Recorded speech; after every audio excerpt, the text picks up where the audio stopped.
আসসালামু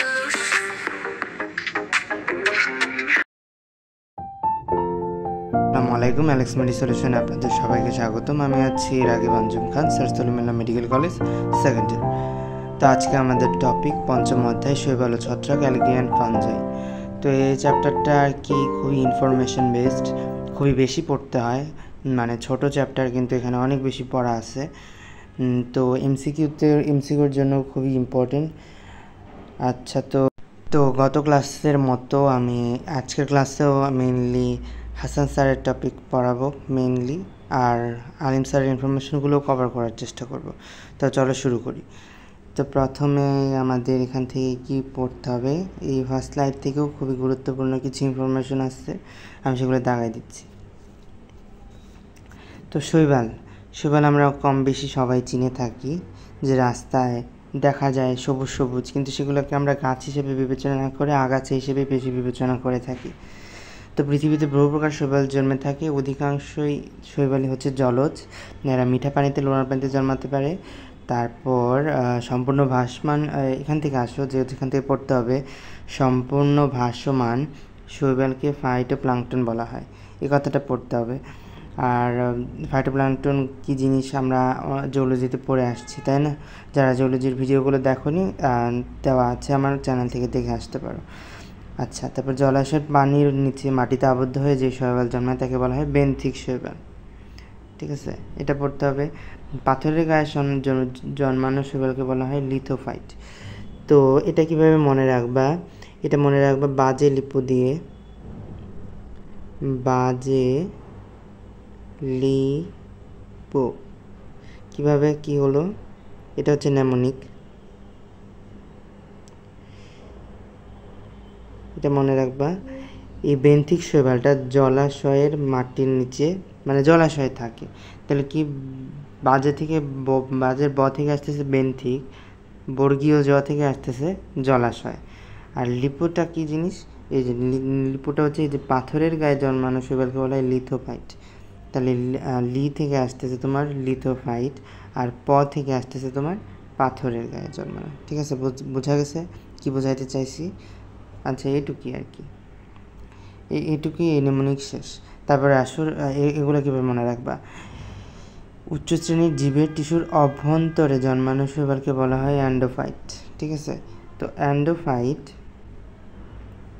অ্যান্ডো মানে কি?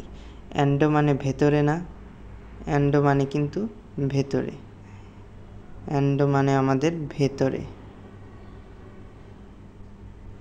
তো অ্যান্ডো মানে যেহেতু ভেতরে, তাহলে উচ্চশ্রেণী মানে অ্যান্ডোফাইট কোথায় থাকবে? উচ্চশ্রেণীর উদ্ভিদের ভেতরে। বোঝা গেছে আমি কি বোঝাতে চাইছি? তার মানে অভ্যন্তরে এই ওয়ার্ডটা দাগায় রাখবা, ঠিক আছে, আর অ্যান্ডোফাইট দাগায় রাখবা, তাহলেই বোঝা যাবে যে মানে বেশি দাগানো যাবে না। বেশি দাগায় ফেললে তুমি যে প্রতিটা লাইন এভাবে এভাবে এভাবে এভাবে দাগাইতেছো, তুমি তো বুঝবাই না যে কোনটা ইম্পর্টেন্ট কোনটা আনইম্পর্টেন্ট। একটা লাইনেরও কিছু নির্দিষ্ট ওয়ার্ড দাগাবা, তাহলে ওই দেখবা যে পড়াটা মনে রাখতে সুবিধা হচ্ছে। ঠিক আছে, পরীক্ষা দেওয়ার আগে ওইগুলাই চোখে ভাসবে।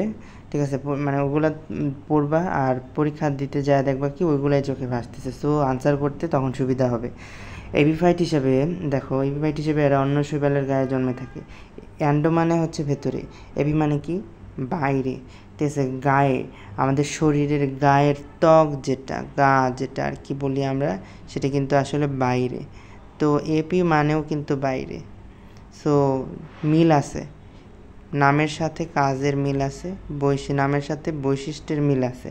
এপি মানে কি? এপি মানে হচ্ছে তোমার বাইরে। তো এইভাবে আচ্ছা, যে শৈবাল হচ্ছে অন্য শৈবালের গায়ে বা বাইরে, ভেতরে না, সেটা হচ্ছে আমাদের এপিফাইট। বোঝা গেছে? আচ্ছা, শৈবাল বিষয়ে আলোচনা, পর্যালোচনা, পরীক্ষণ, নিরীক্ষণ এবং গবেষণা করাকে বলা হয় ফাইকোলজি। ঠিক আছে, এইটা কথাটা পড়ে রাখো। আর কী জন্য বলা হয় একে? গ্রিক শব্দ ফাইকোস, কথা মানে হচ্ছে শৈবাল, সেই কারণে আর কি শৈবাল বিদ্যাকে বলা হয় ফাইকোলজি। শৈবাল বিদ্যাকে অ্যালগোলজি বলা হয়। কেন বলা হয়? শৈবাল মানে হচ্ছে অ্যালগি, আমরা প্রথমেই পড়ছি। ওকে, তারপরে আসো, এখানে কি বলছে, এখান থেকে রিডিং দিবা। এই শৈবাল কাকে বলে এটা তো আর তোমাদের মেডিকেলে আসবে না, এটা পড়তেও হবে না। তারপর আসো জীবজগতে শৈবালের অবস্থান অনুযায়ী বেন্থামোকারের মতে শৈবাল একটি শ্রেণী, যার উপজগৎ ক্রিপ্টোগ্যামিয়া অপুষ্পক উদ্ভিদ এবং বিভাগ থ্যালোফাইটা বা সমাঙ্গদেহীর অন্তর্গত। বেন্থামোকারের মতে কি বলছে, তারা শৈবাল একটি হচ্ছে শ্রেণী, ঠিক আছে, যার উপজগৎ ক্রিপ্টোগ্যামিয়া অপুষ্পক উদ্ভিদ, মানে যে উদ্ভিদের পুষ্প হয় না আর কি, আর বিভাগ হচ্ছে থ্যালোফাইটা বা সমাঙ্গদেহী বিভাগ হচ্ছে থ্যালোফাইটার অন্তর্গত। থ্যালোফাইটা, ব্রায়োফাইটা, থ্যালোফাইটা এগুলো আমরা পরে পড়বো। আচ্ছা, এখন এটা পড়ে নাও। ডক্টর লিন মার্গুলিসের মতে শৈবাল সুপার কিংডম ইউক্যারিওটা এবং প্রোকেস্টা বা প্রোটিস্টার অন্তর্গত। শৈবাল হচ্ছে সুপার কিংডম ইউক্যারিওটা, মানে হচ্ছে কী বলো ওটাকে, ইউক্যারিওটা মানে হচ্ছে সুস্পষ্ট নিউক্লিয়াস থাকে যে কোষে আর কি। আর প্রোটিস্টা হচ্ছে একটা জগৎ, কিংডম। ওকে, আচ্ছা, তারপরে আসো নেক্সট স্লাইডে যাই। তো এই শৈবালের বৈশিষ্ট্য থেকে কি বলছে, শৈবালের বৈশিষ্ট্য হচ্ছে শৈবাল যেহেতু সবুজ, তার মানে কি সালোক সংশ্লেষণ করতে পারছে, আর যেহেতু সালোক সংশ্লেষণ করতে পারছে সেহেতু সবুজই, নিজের খাবার নিজে তৈরি করতে পারছে। আমরা কি নিজের খাবার নিজে তৈরি করতে পারি না? আমরা কিন্তু নিজে সালোক সংশ্লেষণ করতে পারি না, আমরা কিন্তু পরভোজী। তো ওরকম আর কি, এটা হচ্ছে অপুষ্পক একটা উদ্ভিদ, আলো ছাড়া জন্মাতে পারে না, কারণ আলো ছাড়া তোমার সালোক সংশ্লেষণ হবে না, আর সালোক সংশ্লেষণ না হলে সে নিজের খাদ্য নিজে তৈরি করতে পারবে না, আর যদি খাদ্যই না করতে পারে তাহলে কি খাদ্য পাবে, সেটা মারাই যাবে। আচ্ছা, তারপরে আসো, এরা হচ্ছে সুকেন্দ্রিক যে ইউক্যারিওটিক আর কি বলছে, সেই মানে সুস্পষ্ট নিউক্লিয়াস থাকে আর কি, সেটার কথা বলার চেষ্টা করছে। এককোষী বা বহুকোষী, শৈবালে কখনো সত্যিকার মূল কাণ্ড পাতা সৃষ্টি হয় না, অর্থাৎ এরা সমাঙ্গদেহী বা থ্যালয়েড। এই 2 নাম্বারটা পড়বা, যে থ্যালয়েড, শৈবাল যে একটা থ্যালয়েড, এটা আমরা আগেও পড়ে আসছি, এখানেও পড়বা, বৈশিষ্ট্যের মধ্যে পড়বা। শৈবালে কখনো সত্যিকার মূল কাণ্ড পাতা সৃষ্টি হয় না, অর্থাৎ এরা সমাঙ্গদেহী থ্যালয়েড। এদের দেহে হচ্ছে ভাস্কুলার টিস্যু নেই। এদের জননাঙ্গ সাধারণত এককোষী বা বহুকোষী হলেও তাতে কোনো বন্ধ্যাকোষের আবরণী থাকে না যে কথাটা, এটা পড়তে হবে। নেগেটিভ একটা কথা পাইছি, নেগেটিভ কথাটা পড়তে হবে, যে বন্ধ্যাকোষের আবরণী কিসে থাকে না, বন্ধ্যাকোষের আবরণী হচ্ছে জননাঙ্গে থাকে না। তারপরে এদের স্পোরাঞ্জিয়া রেণুথলি সর্বদাই এককোষী, এদের স্পোরাঞ্জিয়া বা রেণুথলি সর্বদাই এককোষী। এদের জাইগোট স্ত্রী জননাঙ্গে থাকা অবস্থায় কখনো বহুকোষী ভ্রূণে পরিণত হয় না। আচ্ছা, এগুলো সবই রিডিং দিবা, কিন্তু আমি নির্দিষ্ট যেগুলো বেশি দাগাচ্ছি সেগুলো বেশি পড়বা আর কি।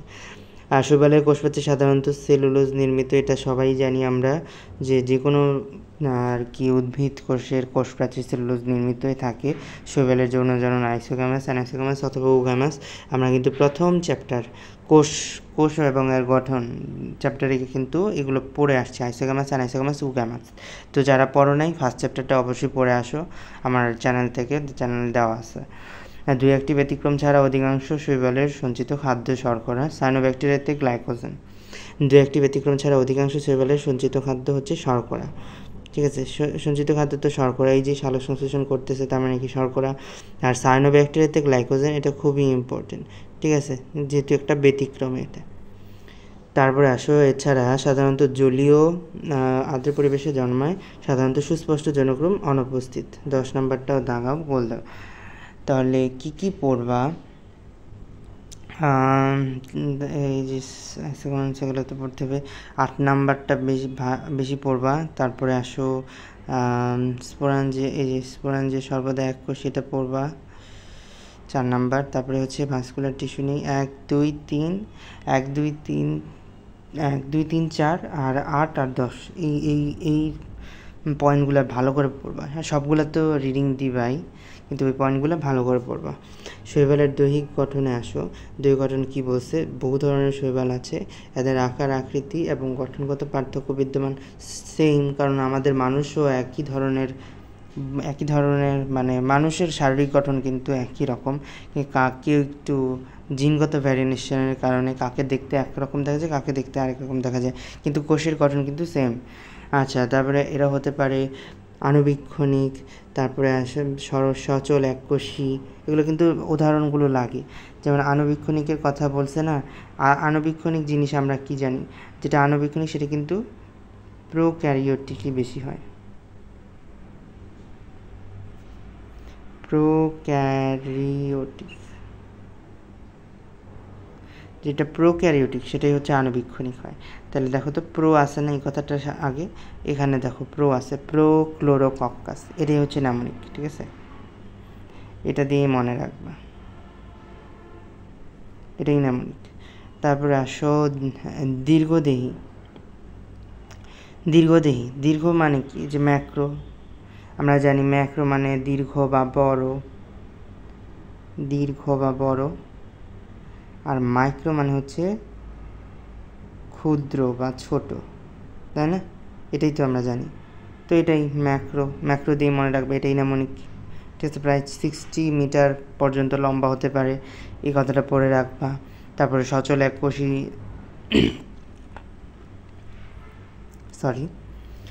সচল এককোষী হচ্ছে ক্ল্যামাইডোমোনাস। এগুলো কীভাবে মনে রাখবা? কোথাও যদি দেখো যে ক্ল্যা কথাটা লেখা আছে, ওই শৈবালটাই হচ্ছে তোমার এককোষী। ঠিক আছে, এটা দিয়ে মনে রাখবে। ঠিক আছে, এককোষী মানে হচ্ছে ক্ল্যা বা হচ্ছে ক্লো থাকবে, ক্ল্যা বা ক্লো থাকবে। আর ডো যদি থাকে, ডো, ডু মানে করো, ডু মানে কি? করো না, ডু মানে করো। ডু আমাদের কিছু করতে হলে আমাদের সচল হতে হয়, এটা আরেকটা নেমোনিক। এগুলো নেমোনিকের ব্যাপার, সব নেমোনিক শেখাইতেছি এখন। ঠিক আছে, এই যে সচল, তাহলে এই যে ক্লাস আছে এখানে, তার মানে কি? ক্লা এককোষী। এটা সচল না নিশ্চল কীভাবে বুঝবো? এই যে ডো আছে, তার মানে কি? ডো মানে এই যে ডু, ডু মানে করো, করো মানে কি? আমাদের সচল হতে হবে, তার মানে এটা সচল এককোষী। বুঝা গেছে? এভাবে নেমোনিক দিয়ে মনে রাখবা, অনেক দিন মনে থাকবে আর কি, আশা করি। তারপরে নেক্সট স্লাইডে আছে, নেক্সট স্লাইডে অনেক কিছু আছে মনে রাখার মতো। ও আচ্ছা, 3 নাম্বারটা এখানে দিছে, 3 নাম্বার এখানে যেহেতু দিছে তাহলে এখান থেকেই পড়াই দিই।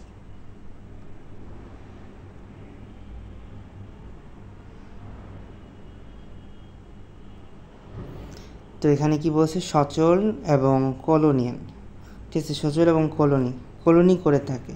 ঠিক আছে, এই দেখো তো ডোরিনা দিছে, ডো কিন্তু এখানে ডোমোনাস ছিল, এখানে ডোরিনা কিন্তু ছিল না। ঠিক আছে, ডোমোনা যেটা সেটা হচ্ছে সচল এককোষী। ঠিক আছে, এখন কলোনিয়াল আসছে। ঠিক আছে, এখানে দেখো এটা কীভাবে মনে রাখবা? ডোরিনা। ঠিক আছে, ডোরিনা মানে কি? ডরাইনা। ঠিক আছে, একটা ছবির নাম ছিল। ঠিক আছে, নডরাই। যারা দেখছো তারা জানো, যারা তোমরা তো আবার ছবি দেখো না, আচ্ছা যাই হোক, রিলস দেখো, রিলস নাই, একটা ছবি মানে সিনেমার নাম ছিল নডরাই, মানে ভয় পাই না। ঠিক আছে, ভয় মানুষ কখন পায় না?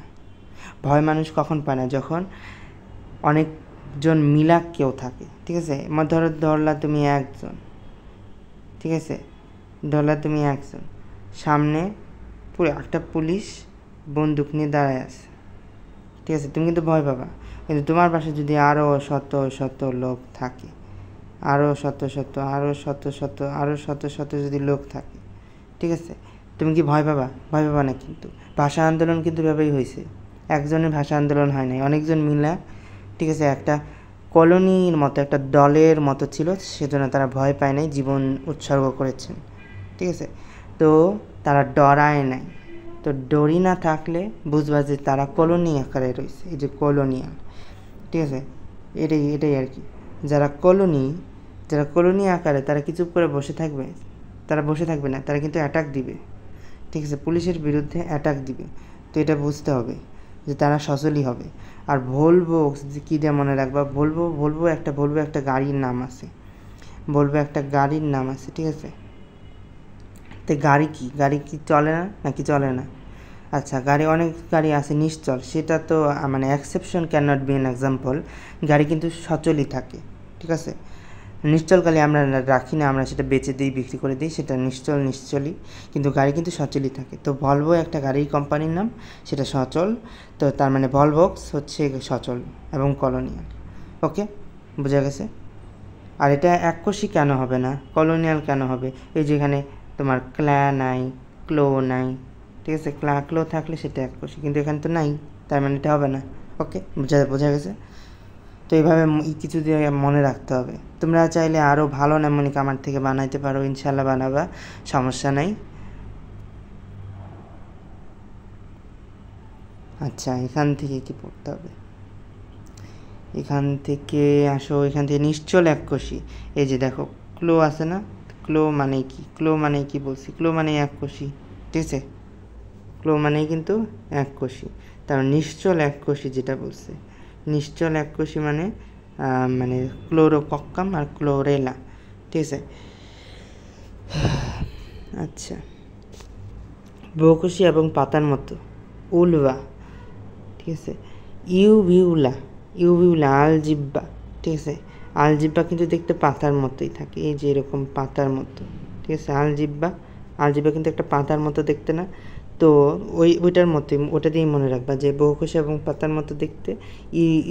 উলবা না, ইউভিউলা দিয়ে মনে রাখবা, তাহলে মনে থাকবা যে আলজিব্বা। তারপরে আসো যে বহুকোষী এবং ফিলামেন্টাস, অশাক, ঠিক আছে? বহুকোষী ফিলামেন্টাস, ইউলোথ্রিক্স, এই যে তোমরা দেখলেই বুঝতে পারবা যে এই যে এরকম থাকে, যে এটার উপরে একাই, এই যে এরকম থাকে, আমরা কিছুক্ষণ পরে পড়বো আর কি।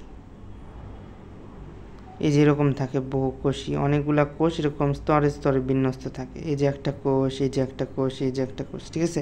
তো এরকম বহুকোষী থাকে, তোমরা চিত্র দেখে পড়লে মনে থাকবে আর কি। আর এখানে আসো যে বহুকোষী ফিলামেন্টাস, এগুলো বেশি পড়তে হয় না, এটা রিডিং দিবা। তাহলে বহুকোষী হেটারোট্রাইকাস হচ্ছে চিটোফোরা, আচ্ছা যাই হোক। সাইফনের মতো, এটা খুবই ইম্পর্টেন্ট, ভাউচেরিয়া, জালের মতো, হাইড্রোডিকটায়ন, ঠিক আছে? হাইড্রোডিকটায়ন কি? জালের মতো, ঠিক আছে? হাইড্রোডিকটায়ন হচ্ছে জালের মতো। দেহ পর্বমধ্য সদৃশ হচ্ছে চারা, ঠিক আছে? একটা চারা, একটা গাছ, দেহ তো একটা চারা, এই যে একটা গাছের ডালপালা, ঠিক আছে? তো এটা হচ্ছে তোমার পর্ব, এটা তোমার দুইটা পর্বের মাঝখানে যা থাকে সেটা হচ্ছে তোমার পর্ব মধ্য। তাহলে একটা চারা উদ্ভিদ, চারা আমরা গাছের চারা বলি না, এটা দিয়ে মনে রাখবো। তো গাছের চারা, সব গাছেরই কিন্তু পর্ব মধ্য মানে সদৃশ্য থাকে, তো ওইটা দিয়ে মনে রাখবা যে চারার পর্ব মধ্যপর্ব সাদৃশ্য। দেহে বাহ্যত মূল কাণ্ড পাতার নেয়, ঠিক আছে? এগুলো হচ্ছে সারগাজম।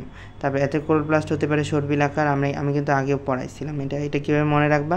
ফার্স্ট চ্যাপ্টার দেখে আসো, কারণ নাহলে এটা বুঝবা না, এটা পড়তে হবে, অবশ্যই পড়তে হবে। আমি নেমোনিক দিয়ে শিখাই দিছি, আর এখানে আর শিখাইতেছি না। ফার্স্ট চ্যাপ্টার দেখে আসো, ফার্স্ট চ্যাপ্টারে ক্লোরোপ্লাস্টের যে জায়গাটা ওখানে দেখবা, আমি এখানে কিন্তু নেমোনিক দিয়ে এগুলো মনে রাখার টেকনিক নেমোনিক শিখাই দিছি। আচ্ছা, শৈবালের কোষীয় গঠন, সব শৈবালই সুকেন্দ্রিক ইউক্যারিওটিক, যেটা বললাম। আদিকেন্দ্রিক নীলাশবু শৈবালকে স্থানীয় ব্যাকটেরিয়া হিসেবে, এটা সবাই জানে। শৈবাল কোষের গঠন মোটামুটিভাবে উচ্চশ্রেণীর উদ্ভিদ কোষের মতো, কোষের বাইরে সেলুলোজ থাকে, এটা সবাই জানে।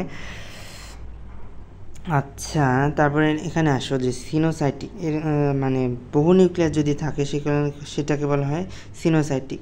এটা কিন্তু আলিম স্যারের বইতেও বলা আছে, ঠিক আছে? আমরা কিন্তু সেল ডিভিশন চ্যাপ্টারে যেটা পড়লাম, আমি কিন্তু তোমাদের এটা পড়াইছি আলিম স্যারের এক্সট্রা ইনফরমেশন থেকে, আলিম স্যারের এক্সট্রা ইনফরমেশন থেকে সেল ডিভিশনে আমি পড়াইছিলাম, এটা আসছিল ওইখানে, আমি যে পড়াইছি আমার মনে আছে। যেমন এটা সিনোসাইটিক শৈবালের উদাহরণ হচ্ছে ভাউচেরিয়া, বট্রিডিয়াম। তারপরে আসে একটি পূর্ণাঙ্গ ডায়াটমের সিলিকাময় কোষ প্রাচীরকে ফ্রুস্টিউল বলা হয়, যে পূর্ণাঙ্গ ডায়াটমের সিলিকাময় কোষ প্রাচীরকে ফ্রুস্টিউল বলা হয়। এটা খুবই ইম্পর্টেন্ট জিনিস, এটা দাগায় রাখো। শৈবাল একটি বড় অংশই হচ্ছে এককোষী, তারপরে হচ্ছে বহু ক্লোরোফাইটা হচ্ছে এককোষী, রোডোফাইটার অধিকাংশই হচ্ছে বহুকোষী, ফিওফাইটা বহুকোষী, বৃহৎ শৈবাল নিয়ে গঠিত। তার মানে কি বলছে, এই ফিওফাইটা বাদামি শৈবাল, আর হচ্ছে রোডোফাইটা এরা হচ্ছে বহুকোষী। আরগুলার কি বলছে, আরগুলার কথা বলছে এককোষী, অধিকাংশই এককোষী। তো আসো প্রধান শৈবাল শ্রেণীর সংক্ষিপ্ত পরিচিতি। এটা কিন্তু আলিম স্যারের বইতে অনেক বিশদভাবে বলা আছে, ওইটার আমি ছবি তুলে পোস্ট করব। সো যারা এখনও আমার চ্যানেলটাকে সাবস্ক্রাইব করো নাই তারা সাবস্ক্রাইব করে দাও। আচ্ছা, তারপরে আসো ক্লোরোফাইটা, সবুজ শৈবাল। ক্লোরোফাইটা ক্লোরোপ্লাস্ট আমরা চিনি না, তো মানে ক্লোরো মানে কি? সবুজ, ক্লোরোপ্লাস্ট দিয়ে মনে রাখবা। ঠিক আছে। আর উলোথ্রিক্স হচ্ছে সবুজ শৈবাল, এটাও মনে রাখতে হবে। আর এই পিগমেন্টটা আমি একটু পরে পড়াইতেছি, আগে এইটা পড়াইনি, উদাহরণ আর শ্রেণীটা পড়াইনি। ঠিক আছে, ক্রিস্টোফাইটা গোল্ডেন ব্রাউন শৈবাল, ন্যাভিকোলা। পাইরোফাইটা, ঠিক আছে, পাইরোফাইটা হচ্ছে অগ্নিশৈবাল, ঠিক আছে। পাইরেট চিনো না? পাইরেট অফ ক্যারাবিয়ান, জলদস্যু, তারা কিন্তু ওই যে ওই সোনা চুরি করে, ঠিক আছে, বা সোনা বা তাদের ওই সোনালি শৈবাল, তো আমি গোল্ডেন ব্রাউন সেটা ক্রিস্টোফাইটা বলে দিলাম, সরি। পাইরেট তারা কি করে? তারা হচ্ছে আগুন নিয়ে থাকে সবসময়, দেখবা। পাইরেট কি, জলদস্যু কি অনেক আগেকার না? তো তারা কি আগুন জ্বালাই তো থাকবে, তো আগেকার মানুষ আগুন জ্বালাই থাকতো, আমরা নয় এখন ল্যাম্প জ্বালাই, ঠিক আছে, লাইট জ্বালাই। তারা কি আগুনের মানে আলোর জন্য আগুন ব্যবহার করতো, এটা মনে রাখবা। আর উদাহরণ কি বলছে এখানে? জিমনোডিয়াম হচ্ছে অগ্নিশৈবাল। আর ফিওফাইটা সেটা হচ্ছে বাদামি শৈবাল, সেটা হচ্ছে সার্গাজম। সার্গাজম কি বললাম যে মূলকাণ্ড পাতার নেই, সার্গাজম তো কোরিলেশন করে পড়বা।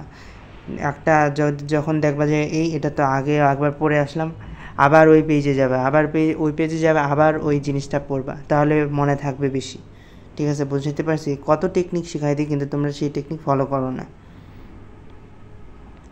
আচ্ছা, তারপরে আসো রডোফাইটা বা লোহিত শৈবাল, এটা হচ্ছে পলিসিফোনিয়া, ওকে।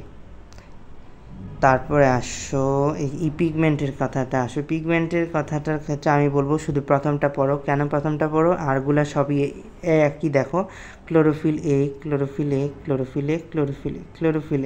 ঠিক আছে, সবইতেই ক্লোরোফিল এ আছে। আর এই যে ক্লোরোফিল সি আছে এখানে, ক্লোরোফিল সি আছে এখানে, সি আছে এখানে, সি আছে এখানে। কিন্তু এখানে দেখো ক্লোরোফিল বি আছে শুধুমাত্র একটা জিনিসেই, সেটা হচ্ছে ক্লোরোফাইটাতে। তার মানে ক্লোরোফিল এ আর বি, বা যদি বলি যে এ তো সব জায়গাতেই আছে, কিন্তু বি আছে শুধুমাত্র ক্লোরোফাইটাতে, আর সি আছে বাকিগুলাতে, ওকে। কিন্তু লাস্টেরটা আমাদের মধ্যে নাই, যাই হোক, সেটা একটু আলাদা করে মনে রাখো। সি আছে রডোফাইটা ছাড়া আর বাকি সবগুলাতে, এটা মনে রাখো, এভাবে মনে রাখতে হবে। আর এখানে আসো, এখানে ফিওফাইটা সেটাতে আছে ফিউকোজেনথিন, আর রডোফাইটাতে আছে ফাইকোসায়ানিন, ফাইকোএরিথ্রিন, ঠিক আছে। এরিথ্রিন কথাটার মানে কি? এরিথ্রোসাইট না, এরিথ্রোসাইট কি? এরিথ্রোসাইট লাল বর্ণের না, তার মানে লোহিত শৈবালে থাকা উপাদানের পিগমেন্টের নাম কি? ফাইকোএরিথ্রিন আর ক্লোরোফিলে, ওকে। তারপরে সঞ্চিত খাদ্য শ্বেতসার, যেহেতু ক্লোরো, ঠিক আছে। ক্লোরো কি? ক্লোরো তো আমাদের ওই যে শ্বেতসার বা ওটাই আর কি সঞ্চিত করবে আর কি, যাই হোক। আর ক্রিস্টোফাইটা, এখানেও ক্রাইসো,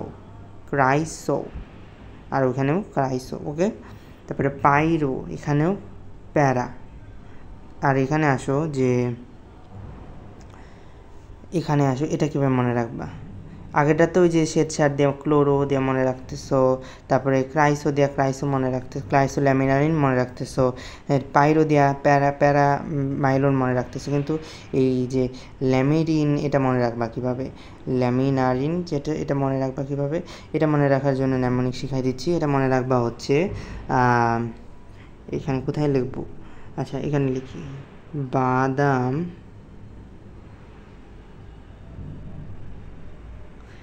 নিয়ে এলো, বাদাম নিয়ে এলো না, এলাম লেখো, এলো লেখলে মাত্র দুইটা হয়, দুইটা কমপ্লিট করো। বাদাম নিয়ে এলাম, ঠিক আছে। বাদাম কি? বাদাম থেকে আসতেছে বাদামি, নিয়ে থেকে কিছু নাই, এলাম থেকে আসো, এলামের থেকে আসতেছে তোমার অ্যালগিনিন, মানে অ্যালগিন আর কি। আর তারপরে লা থেকে আসতেছে তোমার ল্যামিনারিন, ঠিক আছে। আর থেকে আসতেছে তোমার ম্যানিটল। তাহলে এলাম থেকে আর কি মূল যে কথাটা আমি বলতে চাচ্ছি সেটা আসতেছে। তাহলে কি বললাম? এলাম থেকে আসতেছে অ্যালগিন, তারপরে লা থেকে আসতেছে হচ্ছে লা থেকে আসতেছে ল্যামিনারিন, আর থেকে আসতেছে ম্যানিটল, ঠিক আছে।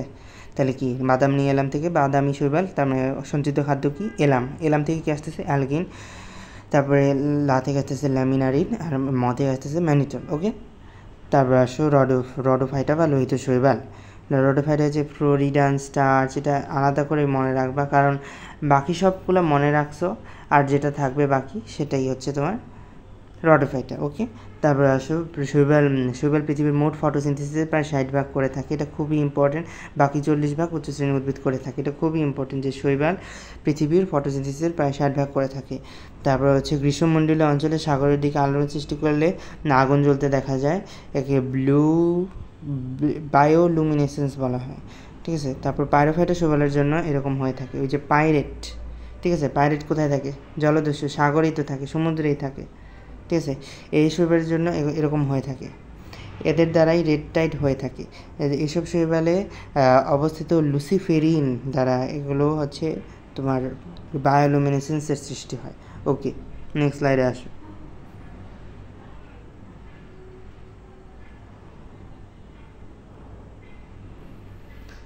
তো এখান থেকে আমাদের কি পড়তে হবে? শৈবালের জননটাও খুবই ইম্পর্টেন্ট আছে, কারণ এক এক পদ্ধতিতে এক এক শৈবাল আর কি তোমার জনন করে থাকে বা জনন করে থাকে। তো শৈবালের জননে হচ্ছে নিম্নে এ সম্বন্ধে কি অঙ্গজনন বলছে, অঙ্গজননের কথা বলছে, তারপরে অযৌন জননের কথা বলছে, ঠিক আছে, তারপরে যৌন জননের কথাও বলছে। ঠিক আছে, তো অঙ্গজনন হচ্ছে ভেজিটেটিভ রিপ্রোডাকশন। এইগুলোর হচ্ছে কিছু মানে এগুলোর আরও কিছু সাবডিভিশন আছে, যেমন কোষের বিভাজন, এটার মাধ্যমে উদাহরণ পড়বা, কোষের বিভাজনটা পড়বা মানে এটা পড়বা, আর হচ্ছে উদাহরণটা পড়বা। ঠিক আছে, খণ্ডকায়ন পড়বা, তা এর উদাহরণ পড়বা, তা টিউবার সৃষ্টি পড়বা, এর উদাহরণ পড়বা। ঠিক আছে, এভাবে পড়বা। আমি কিন্তু দেখাই দিচ্ছি কীভাবে পড়তে হবে।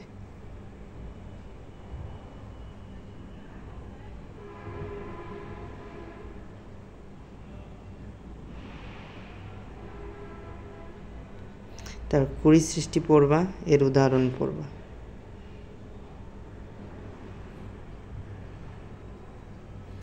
ঠিক আছে, কুড়ি সৃষ্টি, প্রোটোসিফন, ঠিক আছে, এগুলো পড়বা। তারপর হর্মোগোনিয়া পড়বা, এর উদাহরণ পড়বা। তো ইউগ্লিনা এই শৈবালটা কি বলছে?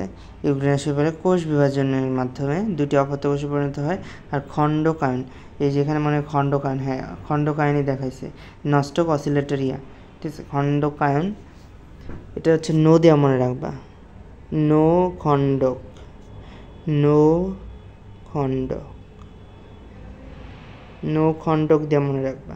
খণ্ডক থেকে আসতেছে তোমার খণ্ডকায়ন, আর নো থেকে আসতেছে একটা, এন দিয়ে আসতেছে হচ্ছে নস্টক, আর ও দিয়ে আসতেছে অসিলেটরিয়া। টিউবার সৃষ্টির মাধ্যমে চারা, ঠিক আছে, টিউবারে চারার কিন্তু প্রত্যেক গাছেরই কিন্তু টিউবার থাকে, তো চারা একটা গাছ, সেটারও একটা টিউবার আছে, তার মানে কি এটা এভাবে মনে রাখবা। আর প্রোটোসিফন, ঠিক আছে, এটা মনে রাখবা, কোরি শিফন বা শিপন দিয়েও মনে রাখতে পারো।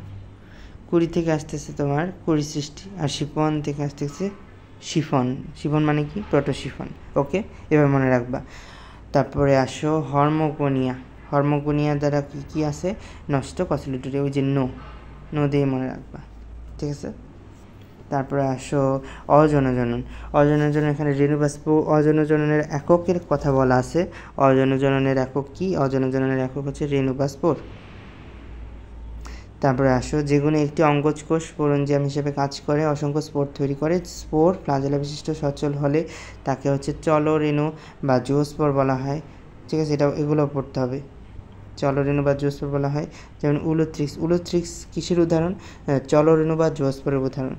জুওস্পোরগুলো সাধারণত 2 থেকে 4 ফ্লাজেলা বিশিষ্ট হতে পারে। কয়েক ফ্লাজেলা বিশিষ্ট হতে পারে? 2 থেকে 4 ফ্লাজেলা বিশিষ্ট হতে পারে, এটা পড়তে হবে। তারপরে অধিক ফ্লাজেলা স্পোর যদি ফ্লাজেলাবিহীন বা নিশ্চল হয় তাকে অ্যাপ্লানোস্পোর বলা হয়।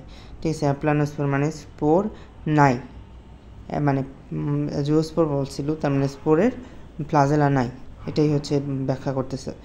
তারপরে আসো এটার উদাহরণ হচ্ছে মাইক্রোস্পোরা, এটা অত বেশি পড়তে বলবো না। তারপরে আসো প্লানোস্পোর পুরু প্রাচীর বিশিষ্ট হলে তাকে হিপনোস্পোর বলা হয়। হিপনোস্পোরের উদাহরণ কি? উইলোথ্রিক্স। জোস্পোর আরেকটা উদাহরণ, হিপনোস্পোর একই হচ্ছে উইলোথ্রিক্স। অটোস্পোর মাতৃকোষের অনুরূপ হলে, আমরা সেটাকে অটোজোম বলি না, অটো ওরকম আর কি, এটাকে অটোস্পোর বলা হয়। এটার উদাহরণ হচ্ছে ক্লোরেলা শৈবাল, যেটার সঞ্চিত খাদ্য হচ্ছে শ্বেতসার। আগের স্লাইডে পড়ে আসলাম, এভাবে কোরিলেশন করে পড়তে হবে। তারপরে আসো এখানে হচ্ছে অনুকূল প্রশ্নে একাই নীতি অঙ্কুরিত হয়ে নতুন শৈবালে পরিণত হয়, এর উদাহরণ হচ্ছে নস্টক, পিথোফোরা, ক্ল্যাডোফোরা। ঠিক আছে, তারপরে আসো অক্সোস্পোর, এটা হচ্ছে ন্যাবিকুলা উদাহরণ। তারপরে হচ্ছে নস্টক, এগুলো নীরব শৈবালকে হচ্ছে হ্যাটারোসিস্ট এবং একাই নীতি থাকে। এগুলো একটু নিয়ম করে প্রতিদিন পড়তে হবে। ঠিক আছে, এগুলো অত ইম্পর্টেন্টও না, কিন্তু আমি আবার বাদও দিতে পারতেছি না, এরকম আর কি। রিডিং পড়বা প্রতিদিন একটু নিয়ম করে, এই স্লাইডটা তাহলে মনে এসে যাবে। আচ্ছা, তারপরে যৌন জননের ক্ষেত্রে এখানে কি বলছে, দুভাগে ভাগ করা হয়ে থাকে। একটা হচ্ছে তোমার হোমোথিলিক বা সহবাসী, আর এটা হচ্ছে তোমার হ্যাটারোথিলিক বা ভিন্নবাসী উদ্ভিদ। ঠিক আছে, তো এখান থেকে কি পড়তে হবে আমাদের, যে হোমোথিলিকের হচ্ছে স্পাইরোগাইরা, আর হেটারোথিলিকের কথা এই যে এই পুরাটুকি হচ্ছে হেটারোথিলিক। তো হেটারোথিলিকের এই যে আইসোগ্যামি, আনআইসোগ্যামি, উগ্যামি, এগুলো সব আমি কিন্তু ফার্স্ট চ্যাপ্টার কোষের গঠনে আমি ব্যাখ্যা করে আসছি। সো আর কিন্তু ব্যাখ্যা করতেছি না, তোমরা যারা ওই ফার্স্ট চ্যাপ্টারের ভিডিওটা দেখো নাই অবশ্যই সেটা দেখে নিবা। তারপরে আসলে আইসোগ্যামি হচ্ছে উদাহরণ হচ্ছে উলোথ্রিক্স। এই আইসোগ্যামির ক্ষেত্রে হচ্ছে পুং গ্যামিট এবং স্ত্রী গ্যামিট হুবহু একই রকমের হয়। অ্যানাইসোগ্যামির ক্ষেত্রে একটি গ্যামিট, পুং গ্যামিট হচ্ছে ক্ষুদ্রাকার হয়, আর স্ত্রী গ্যামিট অপেক্ষাকৃত বড় আকার হয়। এটা হচ্ছে প্যান্ডোরিনা। ঠিক আছে, ঠিক আছে, রিনা। ঠিক আছে, এখানে কিন্তু না কথাটা আছে, প্যান্ডোরিনাতে না আছে। অ্যানাইসোগ্যামিতেও কিন্তু না কথাটা আছে, তো এই না কথা দিয়ে মনে রাখবা। তারপরে উগ্যামির ক্ষেত্রে হচ্ছে স্ত্রী গ্যামিটটি বড় এবং নিশ্চিল হয়, এবং পুং গ্যামিটটি অপেক্ষাকৃত ছোট এবং সচল হয়। এগুলো হচ্ছে ফিউকাস, উদাহরণ হচ্ছে ফিউকাস। ইউলোথ্রিক্সটা মনে থাকবে, অ্যানাইসোগ্যামিতেও যে না দিয়ে মনে রাখবা, আর উগ্যামিটা যেটা বাকি থাকবে সেটা ফিউকাস, সেটা হচ্ছে উগ্যামি।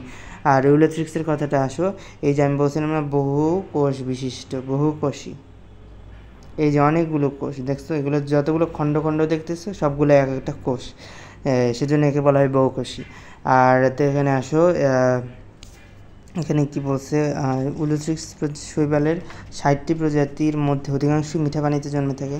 এটা মনে রাখবা যে উলোথ্রিক্স শৈবালের 60টি প্রজাতি আছে, এটা মনে রাখবা।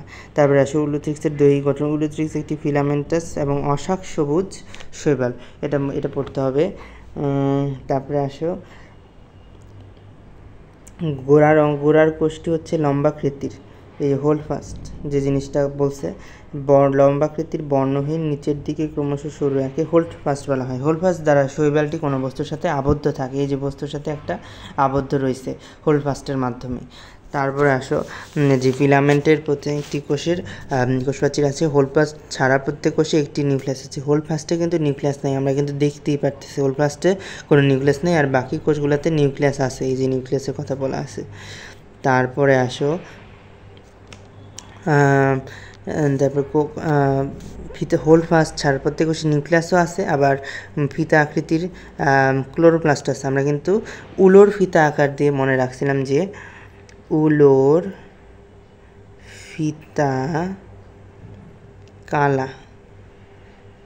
ফিতা কালা দ্বারা আমরা মনে রাখছিলাম যে উলোর যে ক্লোরোপ্লাস্ট আছে সেটা কিন্তু ফিতা আকৃতির, এটা কিন্তু আমরা মনে রাখছিলাম এভাবে। তারপরে আসো যে পাইরিনয়েড আছে, ক্লোরোপ্লাস্টে এক বা একাধিক পাইরিনয়েড আছে, এটা খুবই ইম্পর্টেন্ট। পাইরিনয়েড কী জিনিস? পাইরিনয়েড হচ্ছে প্রোটিন জাতীয় পদার্থের চকচকে দানা। এই পাইরিনয়েড যে একটা প্রোটিন জাতীয় জিনিস, এটা খুবই ইম্পর্টেন্ট, এটা পড়ে রাখবা। আর এখান থেকে কি বলছে, এই যে বাংলাদেশ থেকে 3টি যে প্রজাতি পাওয়া যায়, যেহেতু 3টি বলছে সেহেতু তোমাদের এটা পড়তে হবে। কেন 3টি? এই সিমপ্লেক্স, টার্মিনা আর এই ভাইরাবিলিস যে দিছে, এই 3টা দিয়ে আরেকটা দিয়ে বানায় দিবে, বলবে যে নিচের কোনটি নয়, এরকম দিবে আর কি। আর এই যে জননের কথা বলছে, অগজ মানে সব বৃদ্ধিতেই সে বংশবৃদ্ধি করতে পারে, এটা থেকে আমরা এটা বুঝলাম। আচ্ছা, তারপরে নেক্সট স্লাইডে যাই।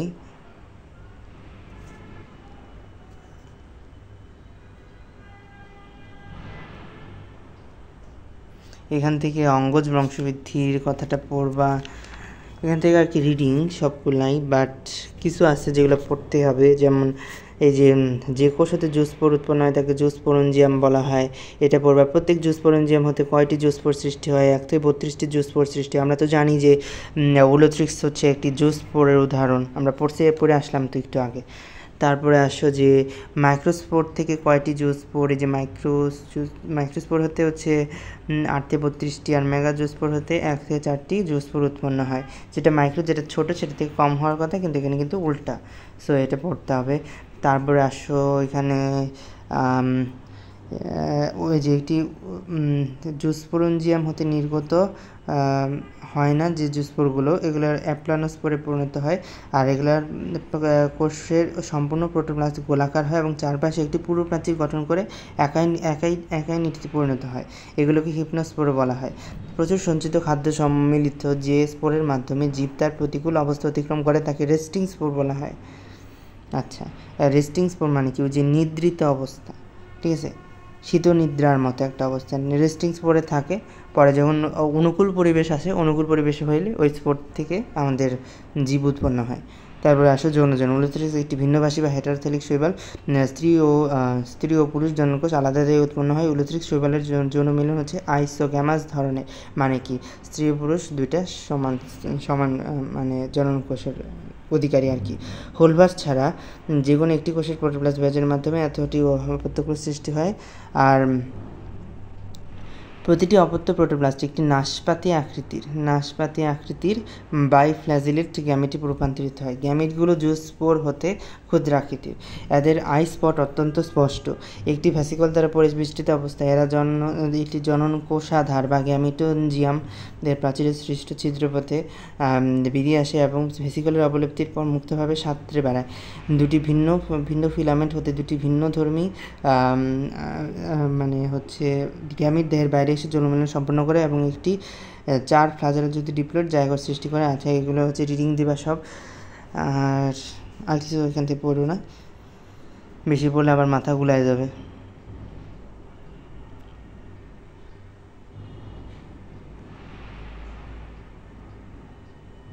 আচ্ছা, এখান থেকে কি পড়বা যে মাইসিস বিভাজন হয়ে তোমার 4 থেকে 16টি হ্যাপ্লয়েড জুসপোর প্রতিকূল অবস্থায় অ্যাপ্লানোস্পোর সৃষ্টি করে।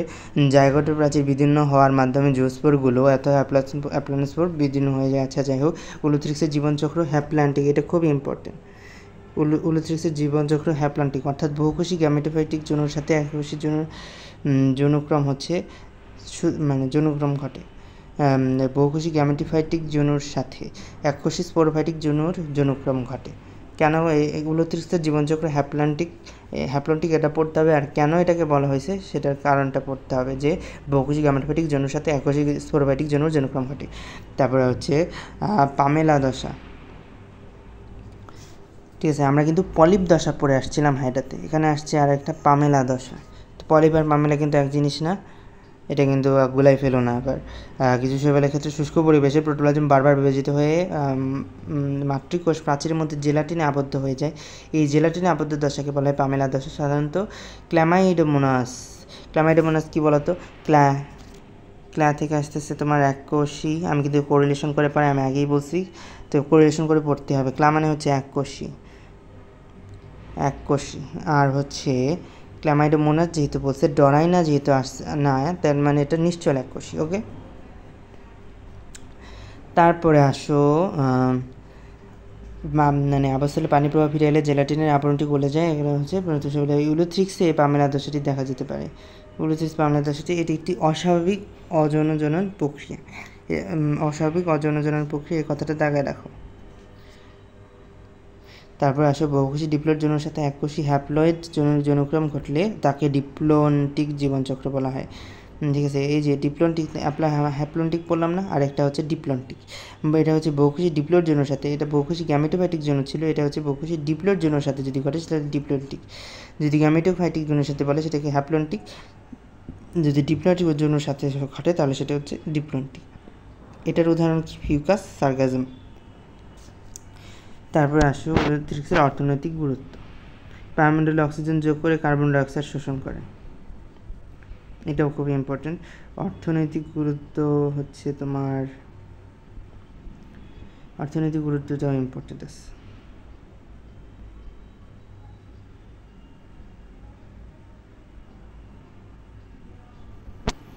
তো অর্থনৈতিক গুরুত্ব হচ্ছে শৈবালের উপকারী ভূমিকা, শৈবালের উপকারী দিক বেশি, কয়েকটি উপকারী ভূমিকা নিচে উল্লেখ করা হলো। তো কী কী আছে আমরা দেখি একটু।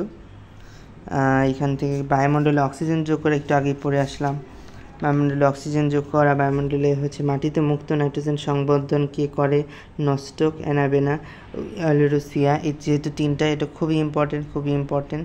নীলাভ সবুজ, এটা হচ্ছে নীলাভ সবুজ শৈবাল মাটিতে মুক্ত নাইট্রোজেন সংবর্ধন করে মাটির উর্বরতা বৃদ্ধি করে, যাতে ইউরিয়া সার প্রয়োগের পরিমাণ একেবারেই কমে যায়। এবং ধানের জমিতে অ্যাজোলা জন্মালেও জমিতে নাইট্রোজেন সার কম প্রয়োগ করতে হয়, কারণ অ্যাজোলার অভ্যন্তরে অ্যানাবেনা অ্যাজোলি নামক নীলাভ সবুজ শৈবাল মুক্ত নাইট্রোজেন সংবর্ধন করে। ঠিক আছে, তো কিন্তু এটা খুবই ইম্পর্টেন্ট। এই যে নস্টক, অ্যানাবেনা আর আউলোসিরা, আমার দাঁত ভেঙে যাইতেছে, যাই হোক। পরিবেশ দূষণ রোধ, পরিবেশ দূষণকে রোধ কীভাবে? ওই যে অক্সিজেন ত্যাগ করে, কার্বন ডাইঅক্সাইড গ্রহণ করে, 60% শৈবালে ঘটে থাকে, এটা আমরা সবাই জানি। উৎপাদক হিসেবে বিভিন্ন জলাশয়ে শৈবাল পূর্জনের প্রধান উৎপাদক হিসেবে কাজ করে। আর বায়োফুয়েল হিসাবে, এটা খুবই ইম্পর্টেন্ট, যে বায়োফুয়েল বা বায়োডিজেল তৈরির জন্য বর্তমানে শৈবালকে বেছে নেওয়া হয়েছে, যেমন সেকেন্ড জেনারেশন বায়োফুয়েল নামে পরিচিত। কে সেকেন্ড জেনারেশন বায়োফুয়েল নামে পরিচিত? শৈবাল বা অ্যালগি। আর কোন শৈবালটাকে বেছে নেওয়া হয়েছে? বট্রিকক্কাস ব্রায়োনি, এই কাজে ব্যবহৃত হচ্ছে। আর এই ব্যবহার করার চেষ্টা চলছে, এটার দরকার নেই, কিন্তু বট্রিকক্কাস ব্রায়োনি এই কাজে ব্যবহৃত হচ্ছে, এটা খুবই ইম্পর্টেন্ট। গোয়েন্দা সাবমেরিনের অবস্থান নির্ণয়, নীলাভ সবুজ শৈবালে অবস্থিত ফাইকোবিলিন প্রোটিন নামে অতিরিক্ত রঞ্জক কণিকা দৃশ্যমান আলোর বাইরের আলো শোষণ করতে পারে। পানির নিচে গোয়েন্দা সাবমেরিন হতে বিকৃত বিভিন্ন রশ্মি এরা শোষণ করে না। এবং আচ্ছা, ঠিক আছে, ফাইকোবিলিন প্রোটিনের কারণে আর কি, এটা খুবই ইম্পর্টেন্ট না বলবো, কিন্তু রিডিং দিবা, বোঝার ব্যাপার আছে। তারপরে আসো সমুদ্রে মাছের অবস্থান নির্ণয়, মানে বিশেষ অঞ্চলে সময় শৈবালে অধিক বৃদ্ধি ঘটে এবং খাদ্যপ্রাপ্তির আশায় মাছ ওই স্থানে ছুটে যায়। তার মানে কি, যে জায়গায় শৈবাল বেশি সেই জায়গায় কিন্তু মাছও বেশি, যে জায়গায় খাদ্য বেশি সে জায়গায় মাছ বেশি, যে জায়গায় খাদ্য বেশি পাইতেছে সে জায়গায় মানুষও বেশি, তাই না? যেমন ধরো যে শহরে কর্মসংস্থান বেশি, তার মানে এখানে মানুষ বেশি, সেজন্য।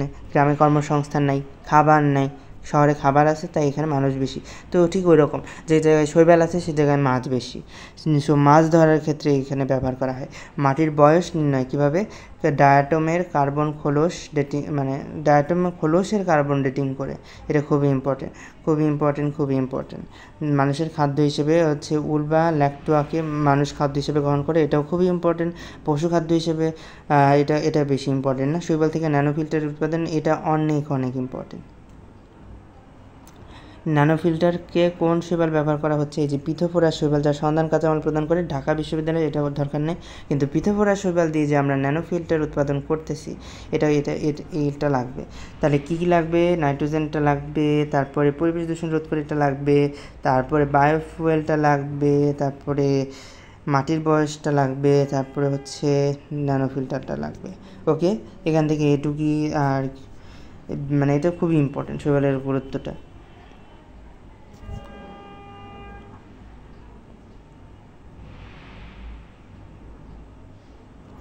তো আসো এখান থেকে কী লাগবে, যে শৈবালের অপকারী ভূমিকাটা দেখো। শৈবালের অপকারী যে ভূমিকা সেটা হচ্ছে ওয়াটার ব্লুম সৃষ্টি করে।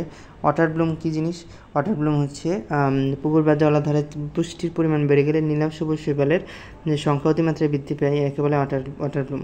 পুষ্টির পরিমাণ যদি বেড়ে যায়, ঠিক আছে, পুষ্টির পরিমাণ বেড়ে গেলে মানে শৈবালের পুষ্টির পরিমাণ যদি বেড়ে যায়, তাহলে হচ্ছে শৈবাল বেশি আকারে বৃদ্ধি পাবে। বেশি আকারে বৃদ্ধি পাওয়াটাকেই একে বলা হয় ওয়াটার ব্লুম। এতে জলাধারের পানি দূষিত হয়, খাবার এবং ব্যবহার অনুপযোগী হয়, এই জলাধারের মাছ মরে যায়। এবং হচ্ছে অসিলেটোরিয়া নস্টক মাইক্রোসিস্টিস এ ধরনের শৈবাল, অবশ্য বর্তমানে এগুলোকে সায়ানোব্যাকটেরিয়া নামে ব্যবহৃত করা হয়। উদ্ভিদের রোগ সৃষ্টি, স্যাফালিউরোস ভিরেসেন্স নামক প্রজাতি চা, কফি, ম্যাগনেলিয়া গাছের রোগ সৃষ্টি করে, যাতে চা এবং কফির ফলন কমে যায়। ঠিক আছে, উদ্ভিদের রোগ সৃষ্টি যে স্যাফালিউরাস ভিসেন্স নামক প্রজাতি, এগুলো হচ্ছে কী কী গাছের রোগ সৃষ্টি করে এটা লাগে, যে চা, কফি, ম্যাগনোলিয়া গাছে উদ্ভিদের রোগ সৃষ্টি করে। মাছের রোগ সৃষ্টিটা খুবই ইম্পর্টেন্ট। ওডোগিনামের কোনো কোনো প্রজাতি মাছের ফুলকা রোগ সৃষ্টি করে। মাছের ফুলকা রোগ কে সৃষ্টি করতেছে? ওডোগিনাম। এটা খুবই ইম্পর্টেন্ট। স্থাপনার ক্ষতি, এগুলো খুবই ইম্পর্টেন্ট না। এই তার মানে 1, 2, 3 এই 3টা পয়েন্ট পড়বা, তাহলেই হবে। পয়েন্ট মুখস্থ করতে পারলে বেশি ভালো। আর এই ওসিলেটেরিয়া নস্টক মাইক্রোসিস্টের যেহেতু 3টা আছে, এখান থেকে নিচের কোনটি নয় এরকমভাবে প্রশ্ন আসবে। আর 1 আর 3টা বেশি ইম্পর্টেন্ট। ওকে, আর মাছের ফুলকা রোগ এগুলো খুব ইম্পর্টেন্ট। আচ্ছা, তারপরে আসো, স্লাইড দরকার নাই, নেক্সট স্লাইডে আসো।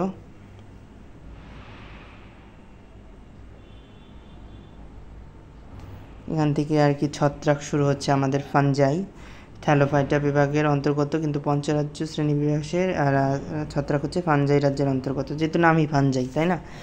তারপরে আসো, এর বাংলা প্রতিশব্দ করা হয়েছে ছত্রাক। সত্যিকার অর্থে ছত্রাক হলো ক্লোরোফিলবিহীন, এই যে এটা হয়তো বা সংজ্ঞা লাগতেছে, কিন্তু এটা কিন্তু বৈশিষ্ট্য নির্দেশ করতেছে, এটা লাগবে। ছত্রাক নিয়ে স্টাডি করাকে বলা হয় মাইকোলজি বা ছত্রাক তত্ত্ব, যেহেতু গ্রিক শব্দ মাইকোস মানে হচ্ছে ফানজাস। ওকে, তারপরে আসো, ছত্রাকের অবস্থান, এটা তো হিমা সমৃদ্ধ মাটিতে ভালো জন্মে, এটা পড়বা। তারপরে আসো, ছোটো ছোটো এগুলো হচ্ছে মধু ছত্রাকের কথা বলা হয়েছে এখানে। পৃথিবীর সবচেয়ে বড় জীব হিসাবে গণ্য করা হয় হানি, মানে মধুহানি বা হানি মাশরুমকেও, যেটা বলা হয়েছে। এর বয়স প্রায় 2400 বছর, এটা দরকার নাই। 2000 একর জমির ওপর বিস্তৃত থাকে। এটি বিস্তৃতির সময় বহু বৃক্ষকে নির্মূল করে থাকে। কিছু ছত্রাক যেমন আর্মিলারিয়া মিলা অন্ধকারে আলোক বিচ্ছুরণ ঘটায়।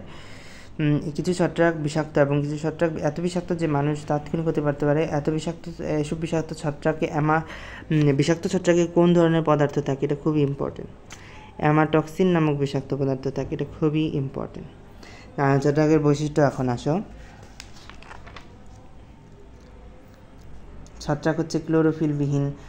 আমরা কি জানি, শৈবাল কিন্তু ক্লোরোফিলযুক্ত একটা জীব ছিল, কিন্তু এটা হচ্ছে ক্লোরোফিলবিহীন। কেন? কারণ এটা অসবুজ, ক্লোরোফিল নাই তাই অসবুজ, সালোক সংশ্লেষণে তাই অক্ষম এবং অপুষ্পক উদ্ভিদ। আচ্ছা, শৈবালও কিন্তু অপুষ্পক উদ্ভিদ ছিল। একটা জিনিস মিল পাইলাম, এটা হচ্ছে মৃতজীবী, পরজীবী মিথজীবী হিসাবে বাস করে। ঠিক আছে, তো এরা সুকেন্দ্রিক, শৈবালের সাথে মিল আছে। যে কোষপ্রাচীর কাঠিয়ে নির্মিত, ফার্স্ট চ্যাপ্টারে পড়ছি, আবার পড়ো। তারপরে আছে ছত্রাকের সঞ্চিত খাদ্য প্রধানত গ্লাইকোজেন তৈলবিন্দু, এটাও খুবই ইম্পর্টেন্ট। তারপরে মানে 5 নাম্বারটা খুবই ইম্পর্টেন্ট। ছত্রাক দেহে ভাস্কুলার টিস্যু নেই, ভাস্কুলার টিস্যু নেই মানে কি? অ্যাভাস্কুলার।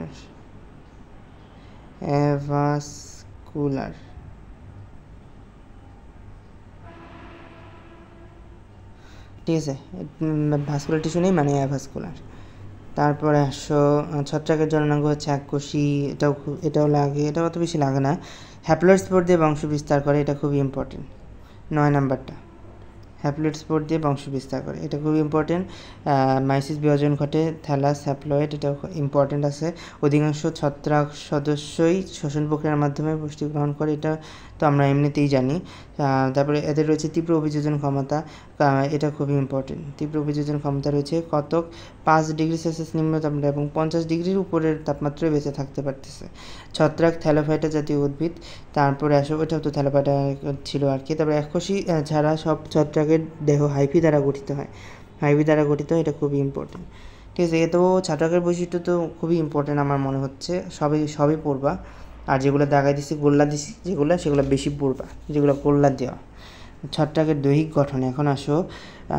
ছত্রাকের ফাইলাম 5টি হলো জিগমোফাইটা, তারপরে অ্যাসমোফাইটা, ব্লাসিডিমাইটা, আচ্ছা, ছত্রাকের দৈহিক গঠন, অধিকাংশ ছত্রাকই বহুকোষী এদের দেহ, কিন্তু আমরা কিন্তু পড়ছিলাম শৈবাল অধিকাংশই এককোষী, আর এখানে লিখছে ছত্রাক অধিকাংশই বহুকোষী। এদের দেহ সূত্রাকার, শাখানিত আণুবীক্ষণিক। ছত্রাকের সূত্রাকার শাখাকে বলা হয় হাইফা, বহুবচনে হাইফি বলা হয়। ছত্রাকের সূত্রাকার শাখাকে কী বলা হয়? হাইফা বলা হয়, এটা খুবই ইম্পর্টেন্ট। আচ্ছা, নিচের দিকে আসো, নেক্সট স্লাইডে যাই। এখান থেকে কী বলছে,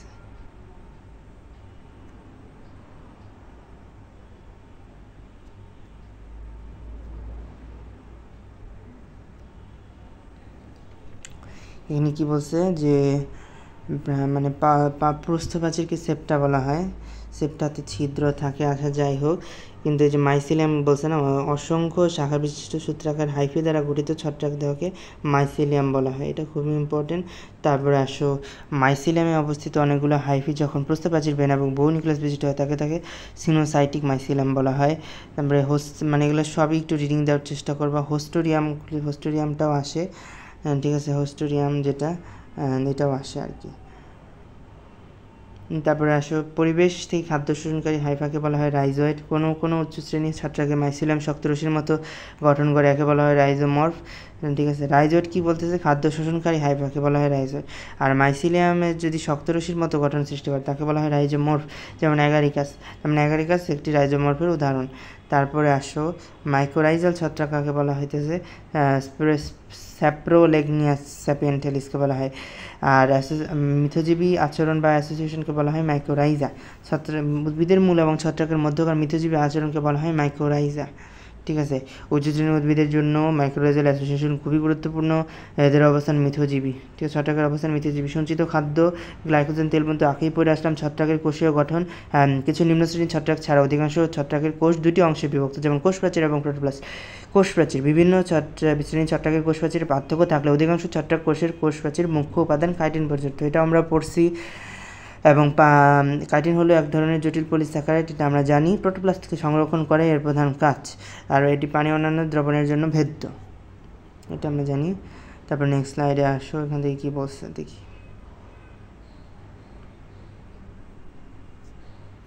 প্রোটোপ্লাস্ট কোষ প্রাচীর দ্বারা পরিবেষ্টিত সমুদ্র জীবিত পদার্থই প্রোটোপ্লাস্ট নামে পরিচিত। আর সেটা আমরা জানি। কোষঝিল্লিতে যে আর্গোস্টেরল, কোষঝিল্লির প্রধান উপাদান যে আর্গোস্টেরল থাকে, এটা পড়তে হবে, ঠিক আছে।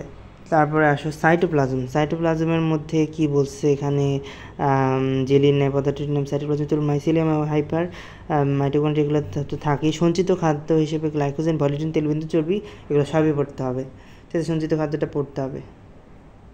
তারপর আসো কতিপয় ছত্রাকে বিশেষ করে লাল নীল বেগুনি বর্ণের ক্যারোটিনয়েড পদার্থ থাকে, এটা সবাই জানে। তারপর নিউক্লিয়াসের ক্ষেত্রে আসো, নিউক্লিয়াসের কেন্দ্রীয় অঞ্চলে অপেক্ষিত ঘন থাকে আর নিউক্লিয়াস হিসেবে গণ্য করে থাকে ছাত্রবৃত্তি। কেন্দ্রীয় অঞ্চলটাকে নিউক্লিয়াস হিসেবে, আসলে কেন্দ্রীয় অঞ্চল নিউক্লিয়াস কিন্তু থাকে না, কেন্দ্রীয় অঞ্চলটাকে তারা নিউক্লিয়াস হিসেবে গণ্য করে থাকেন কিছু ছত্রাকবিদ। তারপরে ছত্রাকের ডাইমরফিজম, আসলে এক্ষেত্রে পড়ি, বিভিন্নতর পরিবেশের কারণে নিজের আকৃতি পরিবর্তনের যোগ্যতাকে বলা হয় ডাইমরফিজম, এই সংজ্ঞাটাও লাগবে। তারপরে হিস্টোপ্লাজমা ক্যাপসুল, এটা মাটিতে সূত্রাকার এবং মানুষের ফুসফুসে কোষপিণ্ড হিসেবে অবস্থান করে। তাহলে মানুষের ফুসফুসে কোষপিণ্ড হিসেবে অবস্থান করতেছে কোন ছত্রাক, হিস্টোপ্লাজমা ক্যাপসুলেটাম, খুবই ইম্পর্টেন্ট। এটা হিস্টোপ্লাজমোসিস রোগ সৃষ্টি করে, এটা আরও বেশি ইম্পর্টেন্ট। তার মানে হিস্টোপ্লাজমোসিস রোগ সৃষ্টি করতেছে কে, হিস্টোপ্লাজমা ক্যাপসুলেটাম। এখানে তুমি তো ভাবতে পারো যে হিস্টোপ্লাজমোসিস মনে রাখবো, কিন্তু বলতেছি হিস্টোপ্লাজমা দিয়ে রাখবে, ধরো এই যে হিস দিয়ে আমি মনে রাখতেছি হিস্টোপ্লাজমা ক্যাপসুলেটাম যে দিল, ধরো আরেকটা অপশন দিয়ে রাখলো প্রথমে তোমার হিস্টোপ্লাজমা গ্যালিসেপ্টিকাম, ঠিক আছে, হিস্টোপ্লাজমা গ্যালিসেপ্টিকাম। তুমি তো হিস্টোপ্লাজমা প্রথম দিকেই ওইটাই আনসার করে দিয়ে আসবা। তো এইভাবেই ভুলগুলো হয়, তো যেভাবে ভুলগুলো হয় আমি সেগুলোই বলার চেষ্টা করলাম, প্রত্যেকটা মানে টপিকই বলে দেওয়ার চেষ্টা করি। তো তারপরেও তোমরা দেখা যায় কি যে পরীক্ষার হলে এটা ভুলে যাবা। সো আমি আমার ভিডিওগুলো বারবার দেখার কথা বলবো, তাহলে আর ভুলবা না। ছত্রাকের খাদ্য গ্রহণ, ছত্রাক শোষণ প্রক্রিয়ায় খাদ্য গ্রহণ করে। হাইফি তার চারপাশে খাদ্যদ্রব্যে পরিপাকীয় এনজাইম নিঃসরণ করে খাদ্য পরিপাক করে। আচ্ছা, তারপরে আসো এই কার্যটি সাধারণত হাইফির শীর্ষের দিকেই হয়ে থাকে। তারপরে আসো খাদ্যদ্রব্য পরে সাইটোপ্লাজমিক প্রবাহের মাধ্যমে দেহের পুরাতন অংশে ছড়িয়ে পড়ে। পরজীবী, এই যে হোস্টেরিয়া কী বলছে, হোস্টেরিয়ার মাধ্যমে খাদ্য শোষণ করে, এটা খুবই ইম্পর্টেন্ট। ছত্রাকের বৃদ্ধি, হাইফির মাথাকে ডোম বলা হয়, এটা খুবই ইম্পর্টেন্ট। ছত্রাকের জনন, অঙ্গজ যৌন তিনটা উপায়ই করে থাকে। আর ছত্রাকের যখন দৈহিক এবং জনন অঙ্গের কোনো পার্থক্য থাকে না তাকে বলা হয় হোলোকার্পিক ছত্রাক, যেমন হচ্ছে সিনসাইট্রিয়াম। ইউকার্পিক ছত্রাক, যদি জননাঙ্গের আলাদাভাবে যদি জননাঙ্গ চেনা যায় বা জননাঙ্গ সৃষ্টি হয় তাকে বলা হয় ইউকার্পিক ছত্রাক। এর উদাহরণ হচ্ছে স্যাপ্রোলেগনিয়া। ঠিক আছে, তো এই সাইড থেকে খুবই ইম্পর্টেন্ট কিছু জিনিস আছে, যেমন করচিলির উপাদান, ছত্রাকের করচিলির উপাদান, আর্গোস্টেরল, সঞ্চিত খাদ্য কী, এটাও ইম্পর্টেন্ট। তারপরে এই নিউক্লিয়াসের কথাটি অত বেশি পড়ার লাগবে না। তারপরে আসো ছত্রাকের ডাইমরফিজম, যেটা এটা খুবই ইম্পর্টেন্ট। তারপরে হোস্টেরিয়ার মাধ্যমে খাবার যে সঞ্চয় করে শোষণ করে, এটা তোমরা সবাই জানো। তারপরে হাইফিন মাটাকে দম বলে, এটাও খুবই ইম্পর্টেন্ট। হোলোকার্পিক কী আর ইউকার্পিক কী, এই দুটোর মধ্যে পার্থক্য কী, এটা খুবই ইম্পর্টেন্ট। তো আর কি এটুকু পড়লেই হয়ে যাবে, বেশি কিছু পড়তে হবে না।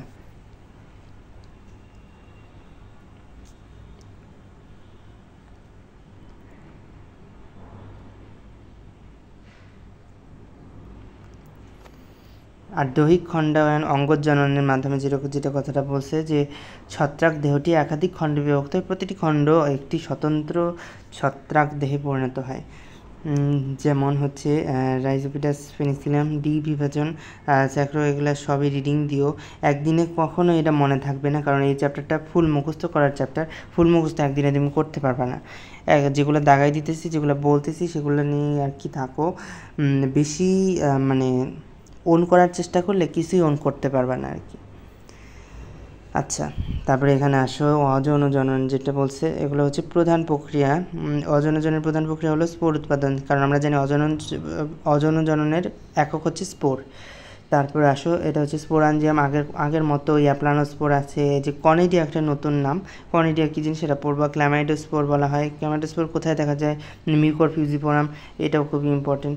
তারপরে আসো উপযুক্ত পরিবেশে অঙ্কুরিত হয়ে স্বতন্ত্র ছত্রাক উদ্ভিদের জন্ম দেয়, যেমন এই কথাটা বলছে আর কি, কনিডিয়ার কথা বলছে। স্যাপ্রোলেগনিয়াতে জুসপোরের মাধ্যমে অযৌনজনন হয়। আর ছত্রাকে হাইফাগুলো প্রস্থপ্রাচীর সৃষ্টির মাধ্যমে ছোটো ছোটো খণ্ডে বিভক্ত হয়। ছোটো ছোটো খণ্ডকে বলা হয় অডিয়া, এটা খুবই ইম্পর্টেন্ট। অডিয়া স্পোরের ন্যায় আবরণ সৃষ্টি করে, অঙ্কুরোদ্গমের মাধ্যমে নতুন ছত্রাক দেহ গঠন করে, যেমন কপ্রিনাস টুগোটোকোপাস, এটাও ইম্পর্টেন্ট। তো এই চ্যাপ্টারটা খুব বলতেছে যে হয়তো বা অনেকেই ভাবতেছে যে সবগুলাই ইম্পর্টেন্ট বলতেছে, তো কোনটা পড়বো। আসলে এই চ্যাপ্টারটা কিছু করার নাই, আমি কিন্তু বলি না সবগুলো ইম্পর্টেন্ট, কিন্তু আসলে এই চ্যাপ্টারটা সবগুলাই ইম্পর্টেন্ট। আমি বাদ দেওয়ার কোনো মানে স্কোপ পাইতেছি না। I am so sorry for that. আচ্ছা, কিছু বাদ দেওয়ার বলতেছি না, এই যে দেখো এই বাদ দেওয়ার জিনিস পাইছি, এই যে এখান থেকে খালি রিডিং দিলেই হবে, ঠিক আছে? খুশি এবার? এখান থেকে রিডিং দিলেই হবে, কিন্তু এই যে ডাইক্যারিয়নটা পড়তে হবে, আর এই বাসিডিওস্পোর, অ্যাস্কোস্পোর কয়টা করতে মানে জুওস্পোর সৃষ্টি হয়, এটা পড়তে হবে, শেষ। আর রিডিং দিলেই হবে। আর ছত্রাকের গুরুত্ব, এখানে ছত্রাকের গুরুত্ব খুব ইম্পর্টেন্ট, এটা বাদ দেওয়ার কোনো সুযোগ নেই। আগেরগুলো বাদ দিলে দিও, আমি যেগুলো বাদ দিস মানে যেগুলো দাগাইছি ওইগুলো পড়লেই হয়ে যাবে, কিন্তু এখান থেকে কিছু বাদ দেওয়ার কোনো সুযোগ নেই। ছত্রাকের গুরুত্ব খুবই আর কি অপরিসীম আর কি, এই যে অপরিসীম। আসলে তোমরা সৃজনশীল লেখো না অপরিসীম, কিন্তু এটা আসলেই অপরিসীম, এটা আসলে অপরিসীম, বললেই বুঝবা আর কি। এই যে দেখো ছত্রাকের উপকারী প্রভাব, খাদ্য হিসেবে ছত্রাক, যেমন মাশরুম, ঠিক আছে? মাশরুম আমরা কোনটা হিসেবে গ্রহণ করি? অ্যাগারিকাস, বলবেরিয়া, মোরেল, ট্রাফল, এগুলো হচ্ছে আমরা খাদ্য হিসেবে গ্রহণ করি, ঠিক আছে? ওষুধ তৈরিতে, ঠিক আছে, ওষুধ তৈরিতে এই যে মেডিকেলের জিনিস আসছে, যেহেতু ওষুধ তৈরি, তাহলে বুঝতেছই তো যে মেডিকেল রিলেটেড কোনো পার্সন যদি এই স্লাইড থেকে প্রশ্ন করে, তাহলে কোত্থেকে করবে? নিশ্চয়ই ওষুধ থেকেই করবে, তাই না? আমাদের মেডিকেলের স্যার বা মেডিকেল স্টুডেন্ট সবারই তো ওষুধ পছন্দ, যাই হোক তাদের না, শুধু বাংলাদেশের মানুষ সবারই ওষুধ পছন্দ, তারা ওষুধ খেতে খুবই পছন্দ করে। পৃথিবীর প্রথম বাণিজ্যিকভাবে উৎপাদিত অ্যান্টিবায়োটিক হচ্ছে পেনিসিলিন, এটা সবাই জানো। পেনিসিলিয়াম ক্রাইসোগেনাম, ঠিক আছে, ক্রাইসোগেনাম নামক ছত্রাক থেকে উৎপন্ন হয়, ঠিক আছে? তারপরে এটা কি ক্ল্যাভিসাস পরপরি থেকে আর্গট তৈরি হয়, যা ওষুধ হিসেবে ব্যাপকভাবে তৈরি হয়, বিশেষ করে সন্তান প্রসূতির সময় রক্তক্ষরণ বন্ধ করতে তোমার এটা হেল্প করে। তারপরে আসলে মৃত্তিকাবাসী ছত্রাক থেকে সাইক্লোস্পেরিন নামক ওষুধ তৈরি হয়, যা অঙ্গ ট্রান্সপ্লান্ট তৈরি করতে ব্যাপকভাবে ব্যবহৃত হয়। মানে কোনটা আসলে ইম্পর্টেন্ট? এই যে সাইক্লোস্পেরিনটা ইম্পর্টেন্ট, এই যে মানে টলিপোক্ল্যাডিয়াম যাই বলছে, দাঁত ভেঙে যাইতেছে, এটা অত ইম্পর্টেন্ট না, এগুলো অত ইম্পর্টেন্ট না। এই সাইক্লোস্পিরিন যে অঙ্গ ট্রান্সমিট করতে ব্যবহৃত হয়, তারপরে আর্গোটটা সন্তান প্রসবের সময় রক্তক্ষরণ বন্ধ তৈরিতে ব্যবহৃত হয়। তারপরে পেনিসিলিয়ামটা আর কি কোন মানে বৈজ্ঞানিক নামটা পড়তে হবে, পেনিসিলিয়াম ক্রাইসোগ্যানাম, এটা পড়তে হবে, কিন্তু এগুলোর ক্ষেত্রে পড়তে হবে না। তারপরে আসো অ্যাসপারজিলাস ছত্রাক থেকে স্টেরয়েড পাওয়া যায়, এটা আর্থ্রাইটিস নিরাময়ে সাহায্য করে, অ্যাসপারজিলাসটা পড়তে হবে, কারণ এটা বৈজ্ঞানিক নাম না, এটা মানে একটা গণর নাম আর কি, জেনাসের নাম, তো এটা পড়তে হবে অ্যাসপারজিনাস। তারপরে এটা স্টেরয়েড পাওয়া যায়, স্টেরয়েড আর কি আর্থ্রাইটিস নিরাময় করে। ম্যাজিক মাশরুমে থাকে সিলোবাইসিন এবং সিলোসিন, যে এরা হ্যালুসিনোজেনামের মূল উপাদান। বিষণ্ণতা দূর করতে হ্যালুসিনোজেনিক ওষুধ দেওয়া হয়। জৈব অ্যাসিড এবং উৎসেচক তৈরিতে বাণিজ্যিকভাবে ব্যবহৃত হয়। জৈব অ্যাসিড ও উৎসেচক তৈরি করা হয়, যেমন স্যাক্রোমাইসেস সেরিবেসিস ছত্রাক থেকে ইনভার্টেস নামক উৎসেচক পাওয়া যায়। এবং ডায়াস্টেজ এবং জৈব অ্যাসিড তৈরি করতে অ্যাসপারজিলাস ছত্রাক তৈরি হয় আর কি। অ্যাসপারজিলাসের তো খুবই ভালোই ব্যবহার আছে দেখতেছি, তো এটা অ্যাসপারজিলাসটা খুবই ইম্পর্টেন্ট, এটা পড়বা। পরিবেশ সংরক্ষণে কী করে, বায়োরিমিডিয়েশন মানে বৈষাক্ত পদার্থ পরিবেশ থেকে দূর করে দেয়, দূষণমুক্ত করে। হরমোন কি বলছে, ছত্রাক থেকে উদ্ভিদের বৃদ্ধি হরমোন জিবেরেলিন পাওয়া যায়। উদ্ভিদের বৃদ্ধি হরমোন জিবেরেলিন কিন্তু তোমরা এইটে পড়ে আসছো, জিবেরেলা ফুজোকুরি হরমোন, এখান থেকে জিবেরেলিন হরমোন পাওয়া যায়। তো খুবই ইম্পর্টেন্ট আরও আছে, মানে শেষ হওয়ার কোনো লক্ষণ দেখতেছি না আমি, শেষ কখন হবে আমিও জানি না। আচ্ছা যাই হোক, কৃষিতে ব্যবহার এটাও লাগবে না, মৌলিক গবেষণা এটাও লাগবে না। শিল্পদ্রব্য উৎপাদন, এখান থেকে আসো, কিছু লাগবে এখান থেকে। শিল্পদ্রব্য উৎপাদনে আমি কি পড়তে বলবো, তোমাদের কি পড়তে মানা করবো আমি নিজেই বুঝতেছি না। শিল্পদ্রব্য এটা রিডিং দিও, এটা সবগুলাই ইম্পর্টেন্ট আছে, আমি কিন্তু কীভাবে পড়তে বলবো আমার নিজেরই কষ্ট লাগতেছে আর কি। যাই হোক, ছত্রাকের অপকারী বা ক্ষতিকর প্রভাব, খাদ্যদ্রব্য পচন এবং বিষক্রিয়া সৃষ্টি, এখান থেকে আর কি খুবই উপকারী প্রভাবটা পড়ো আর কি। যেহেতু উপকারী প্রভাবটা পড়ছো, এই যে এখান থেকে আসো যে অ্যাসপারজিলাস ফ্লেভাস, এটা মাইটোটক্সিন সৃষ্টি করে, এটা খুব ইম্পর্টেন্ট। উদ্ভিদের রোগ সৃষ্টি করতে এই যে দেখো হেলমিনথোস্পিরিয়াম ওরাইজিয়া নামক ছত্রাক দিয়ে সৃষ্টি হয় হচ্ছে তোমার ছত্রাকজনিত বাদামি রোগের কারণ। এটা হচ্ছে দুর্ভিক্ষ হয়েছিল যেহেতু, তাই এটা পড়তে হবে। প্রথমে এই প্যারাটা পড়বা, আইরিশ দুর্ভিক্ষ এটাকে বলা হয়, 10 লক্ষ মারা যায়, মহাদুর্ভিক্ষ দেখা যায়, এটা খুবই ইম্পর্টেন্ট, সেই জন্য এটা আমি পড়তে বলতেছি, এটা আর কি খুবই ইম্পর্টেন্ট। তারপরে আসো প্রাণীর রোগ সৃষ্টিতে অ্যাসপারজিলাস, এগুলো হচ্ছে মনের পানিতে বিভিন্ন রোগ সৃষ্টি করে। এই যে এটা পড়বা, মানুষের টাক, যে স্যার তোমার প্রশ্ন করবে, তার যদি মাথায় টাক থাকে তাহলে কিন্তু তার এটা পছন্দের কোয়েশ্চেন, যে মাইক্রোস্পোরিয়াম ছত্রাকের আক্রমণে মানুষের মাথায় চুল পড়ে গিয়ে টাকার সৃষ্টি হয়, ঠিক আছে। তো এখন তোমার টাকলা স্যার প্রশ্ন করবে নাকি চুলালা স্যার প্রশ্ন করবে সেটা তুমি জানো না, সো এটা পড়তে হবে। আর এখন টাকার সমস্যা সবারই আছে। আচ্ছা, তারপরে কাগজ বিনষ্টকরণে পেনিসিলিয়াম অল্টারনারিয়া ফিউজেরিয়াম জাতীয় ছত্রাক কাগজের উপর জন্মিয়ে কাগজ বিনষ্ট করে ফেলে। আচ্ছা, কাগজ বিনষ্টকরণে তাহলে এগুলো আর কি তোমার এই জাতীয় ছত্রাক তোমার দায়ী। কাঠের পচন, এগুলো আর কি ইম্পর্টেন্ট না, তো কাঠের পচন এবং ক্ষয় এটা পড়বা, এগুলো সবই পড়বা, ঠিক আছে, এগুলো পড়লেই হবে। মানুষের রোগ সৃষ্টি খুবই ইম্পর্টেন্ট, কেন ইম্পর্টেন্ট বুঝতেই পারতেছো, ওষুধটাই যেহেতু ইম্পর্টেন্ট, তারপরে মানুষের রোগ সৃষ্টিটাও ইম্পর্টেন্ট। তারপরে এই যে দাঁত রোগ সৃষ্টি কীভাবে হয়, ট্রিকোফাইটন রাব্রাম নামক ছত্রাকের আক্রমণে মানুষের দেহে দাঁত রোগের সৃষ্টি হয়। বিভিন্ন ছত্রাকঘটিত রোগগুলোকে একত্রে মাইকোসিস বা অ্যাসপারজিলেসিস বলা হয়, মাইকোসিস বা অ্যাসপারজিলেসিস বলা হয়, ঠিক আছে। তারপরে আসো এখান থেকে সবই পড়বা আর কি, সবই রিডিং দিবা এখান থেকে, ঠিক সবই রিডিং দিতে হবে অবশ্যই। যে মাইকোসিস নামক রোগ সৃষ্টি কে সৃষ্টি করতেছে, তারপরে হচ্ছে মিকাজিলিস ক্ষতি সাধন কি, ক্যান্ডিডিয়াসিস কে করতেছে, এই যে ক্যান্ডিডা অ্যালবিকানিস, এটাও পড়তে হবে, ঠিক আছে, এগুলো সবই পড়তে হবে।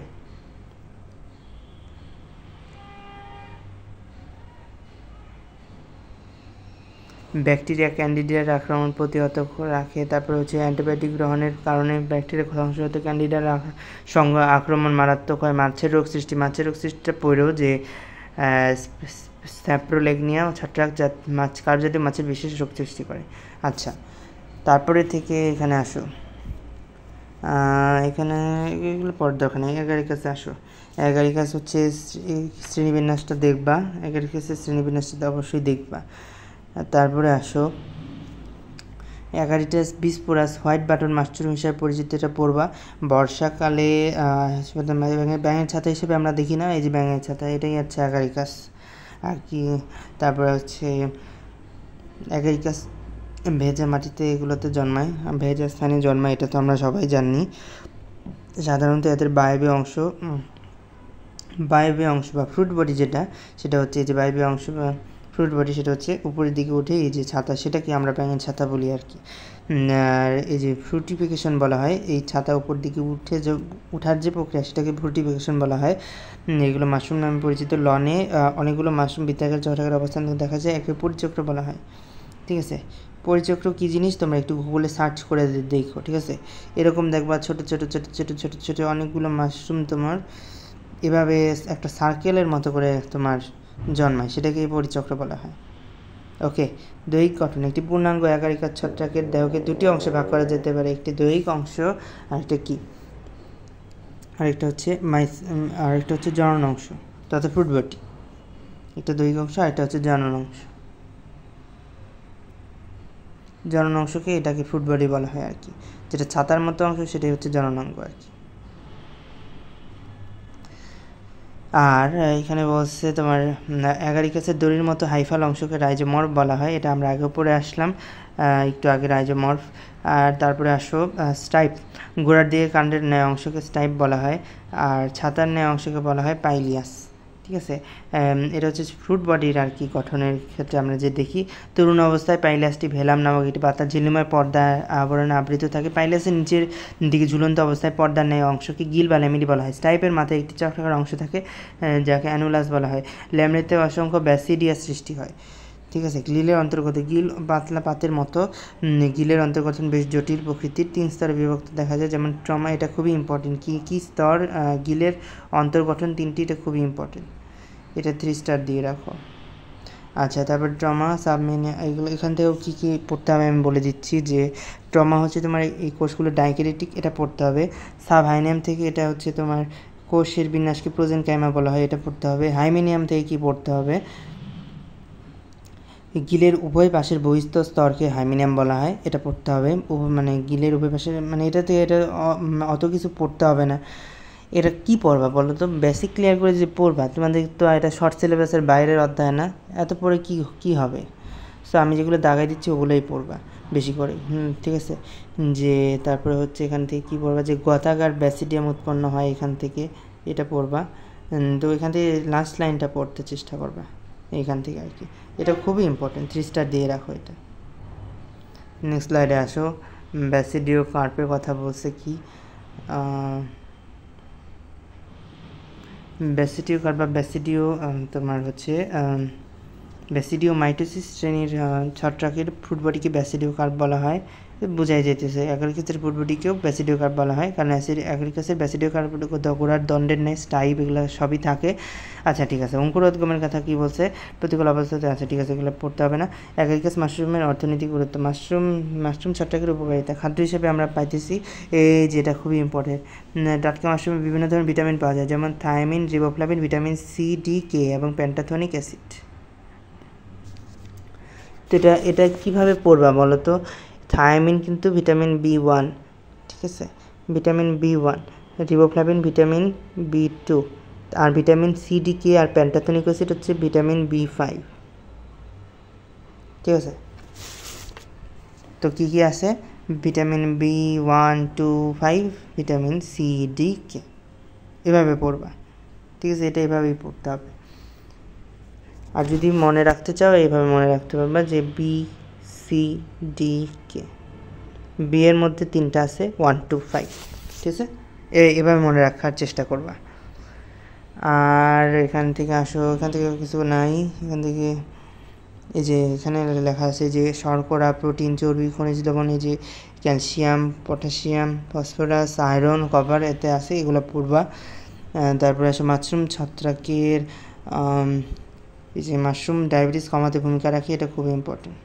তারপরে আসো, সেজন্য দেখবা যে ডায়াবেটিস রোগীরা যারা বড় লোক তারা দেখবা যে মাশরুম খায়। আমরা একটু গরিব, আমাদের ডায়াবেটিসও নাই, আমাদের ওটা খাওয়ারও প্রয়োজন নেই। আচ্ছা, মাশরুম ছত্রাকের অপকারিতা এখানে কি বলছে? বিষাক্ততা। অপরিচিত বুনো মাশরুম খাওয়া ঠিক নয়, কারণ কিছু প্রজাতি হলো বিষাক্ত। কী কী? এই বিষাক্ত প্রজাতির মাশরুম খুবই ইম্পর্টেন্ট এটা, যেমন অ্যাগারিকাস, তোমার জ্যান্থোডেরমাস, আর অ্যামানিটা ভাইরোসা, আর অ্যামানিটা তোমার ফাইলয়েডস। ঠিক আছে, অ্যামানিটা যে জিনিসটা এটা খুবই ইম্পর্টেন্ট। এর অ্যাগারিকাস, জ্যান্থোডারমাস এটা মনে হয় ডেন্টালে আসছিল, আমার যতটুকু মনে আসতেছে আর কি। আচ্ছা, তারপর হচ্ছে বিষাক্ত মাশরুম, এগুলো খাইলে মানুষ মৃত্যুবরণ করে। মাশরুম খায় আমি কোনোদিন মানুষ মরতে শুনি নাই, কিন্তু মানে লোক মুখে শুনেছি যে মাশরুম খায় মারা যায় নাকি, বিষাক্ত মাশরুম খায়। বিনাশী কার্য, এগুলো বিষাক্ত মাশরুম চেনার উপায় যেগুলো দিচ্ছে না, এটা খুবই ইম্পর্টেন্ট। বিষাক্ত মাশরুম চেনার উপায় মুখস্থ করবা, ঠিক আছে? লিখবে কি যে কোনটি নিচের কোনটি মাশরুম চেনার উপায় নয়, এরকম করে প্রশ্ন আসবে। এখান থেকে ছত্রাক ঘটিত রোগের কথায় আসো। এখানে যে আলুর বিলম্বিত ধসা রোগ, যে আইরিশ দুর্ভিক্ষর কথা বলছি না, আইরিশ দুর্ভিক্ষ, এখান থেকে সব রিডিং দিও একটু। আর হচ্ছে রোগ জীবাণু, এই যে পাইথোফোরা ইনফেস্টান্স, পাইথোফোরা ফাইকোমাইসিটিস শ্রেণী ছত্রাক মাইসিলাম, সেগুলো 6টি, এগুলো পড়বা, ঠিক আছে? আর এই আলুর বিলম্বিত ধসা রোগের আরও কয়েকটা নাম আছে, লেট ব্লাইট, আর্লি ব্লাইট, এগুলো পড়বা। তারপরে আসো যে এখানে কথা বলছে না যে পাইথোফোরা ইনফেস্টান্স, এগুলো হচ্ছে ডিপ্লয়েড। ক্রোমোজোমে কয়টা থাকে ক্রোমোজোম, সেটা খুবই ইম্পর্টেন্ট, ঠিক আছে? বেস পেয়ার আছে কয়টা? 240 মিলিয়ন। জিন শনাক্ত করা হয়েছে 18,000, 18 জিন শনাক্ত করা হয়েছে 18,000, এটা খুবই ইম্পর্টেন্ট। এই প্যারাটা পড়বা, ঠিক আছে? এই প্যারাটা মুখস্থ করবা। তারপরে এখান থেকে আর কিছু না। তারপরে আসো এখান থেকে একটা জিনিস পড়তে হবে যে প্রতিকারের ক্ষেত্রে প্রথম 1 নম্বর পয়েন্টটা পড়তে হবে, 1% বর্জ্য মিশ্রণের মধ্যে কী কী থাকে? কপার সালফেট, লাইম এবং পানি, ঠিক আছে? 3টা দিবে, আরেকটা অন্য কিছু দিবে, দিয়া বলবে যে নিচের কোনটি বর্জ্য মিশ্রণের মধ্যে থাকে না, ঠিক আছে? বর্জ্য মিশ্রণের মধ্যে 1% বর্জ্য মিশ্রণের মধ্যে থাকে না, এরকমভাবে প্রশ্নটা আসবে। আর এই যে দেখো, পাতা থেকে আলোতে যাতে সংক্রমণ না হয় সেজন্য আলো সংগ্রহের পূর্বে সাইনক্স বা অ্যামোনিয়াম থায়োসায়ানেট ওষুধ ছিটিয়ে গাছের পাতা ঝরিয়ে ফেলতে হয়। সাইনক্সের আরেকটা নাম যে অ্যামোনিয়াম থায়োসায়ানেট, এটা পড়ে রাখো। তারপরে আসো দাঁতরোগ বা ডার্মাটোফাইটোসিস, এটার কথা কি বলছে এখান থেকে? তোমার এটার আরেকটা নাম যে টিনিয়া, এটা পড়বা, যেটা নাম এটা যে টিনিয়া, এটা পড়তে হবে। তারপরে এটার ক্ষেত্রে অধিকাংশ ক্ষেত্রে ট্রাইকোফাইটোন নামক ছত্রাক দ্বারা ট্রাইকোফাইটা রাবরাম, ট্রাইকোফাইটা ভেরিকোসাম নামক ছত্রাক দ্বারা এই রোগ হয়ে থাকে। এই রোগটি টিনিয়া ট্রাইকোফাইটোসিস নামে পরিচিত। মাইক্রোস্প্যাজম, এই গণের ছত্রাক দিয়েও দাঁতরোগ হতে পারে। সাধারণত ঘামে ভেজা শরীর, অপরিচ্ছন্ন শরীর, দীর্ঘ সময় ভেজা থাকে এমন শরীর, এগুলো ত্বকে দাঁতরোগ দ্বারা আক্রান্ত হতে পারে। এই রোগ জীবাণুর শক্তিকাল হচ্ছে 3 থেকে 5 দিন। 3 থেকে 5 দিন পরেই এটার আর কি লক্ষণ দেওয়া শুরু করে আর কি, তো শক্তিকালটা লাগে। তবে রোগ লক্ষণের ক্ষেত্রে কিছু নাই। প্রতিকার নিয়ন্ত্রণের ক্ষেত্রে এই যে এটা লাগে যে চিকিৎসাটা লাগে যে অ্যান্টিফাঙ্গাল কৃমি ব্যবহার করতে হয়। সাধারণত 3-4 সপ্তাহের মধ্যে দাঁতরোগ আরোগ্য হয়। মাথার দাঁত চিকিৎসা অপেক্ষা সময় সাপেক্ষ, মানে মাথার দাঁত 3-4 সপ্তাহের মধ্যে তোমার ভালো হবে না, ঠিক আছে? মলম জাতীয় ওষুধে রোগ না সারলে খাবার ওষুধ দিতে হবে। খাবার ওষুধ এই আক্রান্ত স্থান ব্যবহার করা যেতে পারে। আর আক্রান্ত স্থান চুলকি, তোমার দাঁতমন্ডল গাছের পাতার যদি রস দেওয়া হয় তাহলে তোমার 2-3 দিনেই দাঁত ভালো হয়। এটা হচ্ছে পরীক্ষা করে দেখা গেছে আর কি। দাঁত মর্দন গাছ খাতে, মানে ওই যে কবিরাজি চিকিৎসার কথা বলতেছে এখানে, এটি পরীক্ষিত। ক্যাসিয়া সোফিরার পাতা উপকারী, কিন্তু দাঁত মর্দন গাছের যেটা বৈজ্ঞানিক নাম সেটাও খুবই ইম্পর্টেন্ট, সেটা মনে রাখতে হবে। ক্যাসিয়ালাটা, ঠিক আছে। দাঁতমন্ডল গাছের মানে বৈজ্ঞানিক নাম কি? ক্যাসিয়ালাটা। পরিষ্কার পরিচ্ছন্ন থাকতে হবে, এগুলো তো তোমরা সবাই জানো। আর হচ্ছে এখন আসো লাইকেন। লাইকেনের কথা কি বলছে? লাইকেন হচ্ছে কি, এটা হচ্ছে শৈবাল আর ছত্রাকের সহাবস্থান, ঠিক আছে। দুটি ভিন্ন প্রজাতির জীবের মধ্যে যখন এমন সম্পর্ক স্থাপিত হয় তাদের ঘনিষ্ঠভাবে সহাবস্থানের ফলে এক কারণে মিথজীবিতা বলা হয়। আর লাইকেনের মোট ভরের 5 থেকে 10% হচ্ছে শৈবালের। লাইকেন শব্দটি হচ্ছে ল্যাটিন শব্দ লাইকেন থেকে, যার অর্থ হলো শৈবাল তুল্য ছত্রাক বিশেষ। লাইকেনের বাসস্থান, এই বাসস্থানের ক্ষেত্রে এখান থেকে সব পড়তে হবে না, এখানে বলা আছে লাইকেনকে বিশ্বজনীন উদ্ভিদ বলা হয়, এটুকু পড়লেই হবে। লাইকেনের বৈশিষ্ট্য থেকে আসো, কী কী বেশি পড়তে হবে? 1 নাম্বারটা বেশি পড়বা, তারপর 5 নাম্বার, 9, 10, ঠিক আছে। এটি দ্বৈত সংগঠন, এটা পড়বা। তারপরে সহভোজী, তারপরে 9 নাম্বার পড়বা যে রাইজোডের মতো রাইজান থাকে। রাইজোডের মতো পড়ার দরকার নাই, ঠিক আছে। থ্যালাসের নাকি রাইজাইন থাকে, এটা পড়লেই হবে। তারপরে আবার রাইজোডের সাথে রাইজান তোমরা গুলাই ফেলবা, ঠিক আছে। তো রাইজানটা দাগায় রাখবা। এটি বায়ু দূষণের প্রতি উচ্চমাত্রায় সংবেদনশীল, এটা পড়বা, শেষ। তারপরে এখান থেকে নেক্সট স্লাইডে আসো।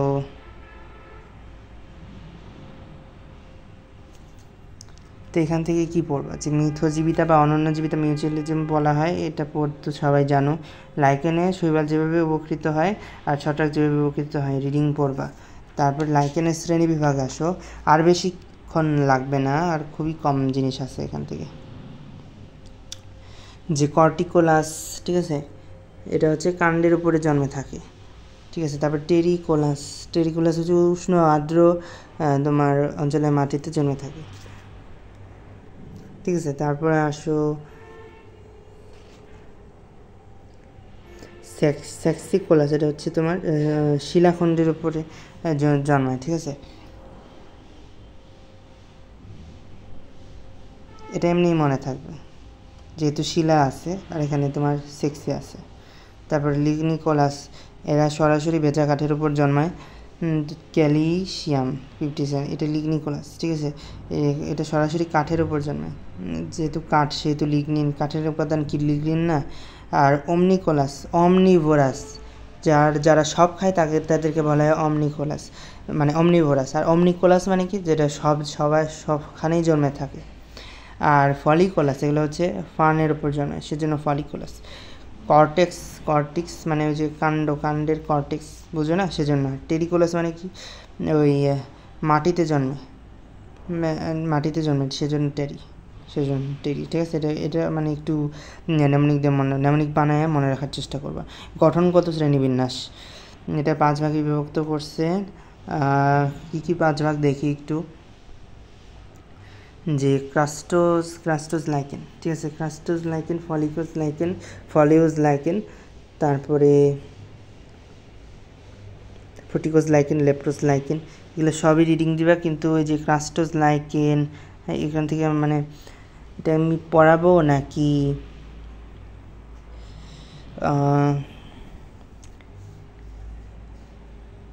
আচ্ছা, ফ্রুটিকোজ লাইকেন এখানে আসো, যে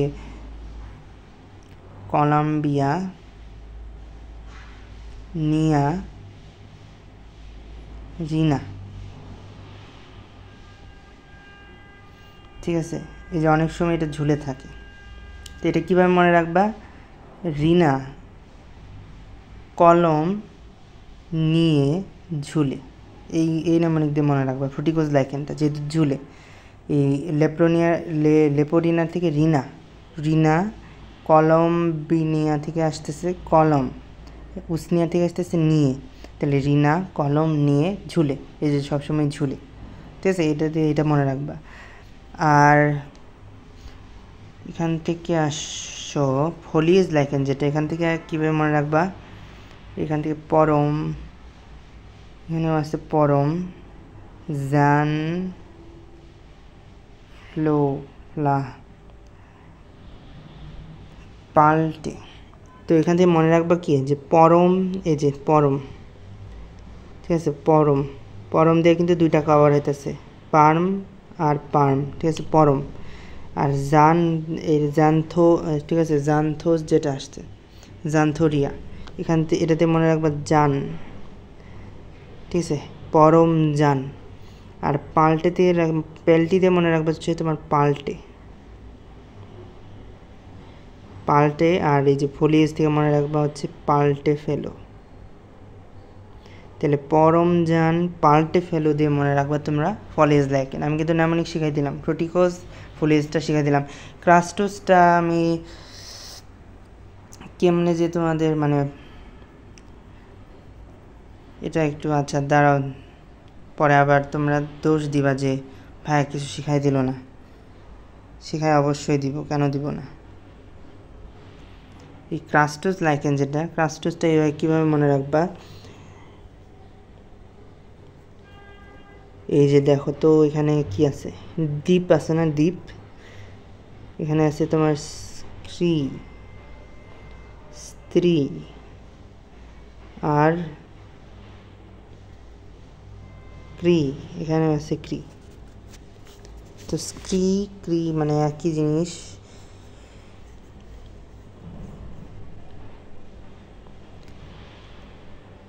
এখানে আসো, এটা কীভাবে মনে রাখবা, ডিপ থেকে আসো, ডিপ থেকে আসো তোমার দ্বীপ, দ্বীপ এটা দিয়ে মনে রাখবা দ্বীপের এই যে তোমার এই যে স্ত্রীগুলা আছে না তোমার, স্ত্রীগুলা, ধরো যে দ্বীপ নামে একটা ব্যক্তি, তার অনেকগুলা স্ত্রী আছে, স্ত্রীগুলা, দ্বীপের স্ত্রীগুলা। এই যে দেখো স্ক্রিপ্ট, দেখো তো এই যে স্ক্রিপ্ট লেখো, স্ক্রিপ্ট, স্ক্রিপ্টের মধ্যেই ক্রিপ্ট আছে না, দেখো তো স্ক্রিপ্টের মধ্যেই কিন্তু ক্রিপ্ট আছে। সো একটা দিয়ে এই দুইটা মনে রাখবা, দ্বীপের স্ত্রীগুলা, স্ক্রিপ্ট, স্ক্রিপ্টের ক্রাশ, ঠিক আছে, এটাতে মনে রাখবা। আমি এতটুকুই বানাইতে পারছি, তোমরা যদি এর থেকে ভালো বানাইতে পারো অবশ্যই বানাবে, আর যদি বানাই ফেলো অবশ্যই আমাকে মেসেজ করে জানাবা, ঠিক আছে, অবশ্যই জানাবা কিন্তু, ঠিক আছে, কমেন্টে জানাই দিবা যে এর থেকে যদি ভালো তোমরা কিছু বানাইতে পারো বা জেনে থাকো।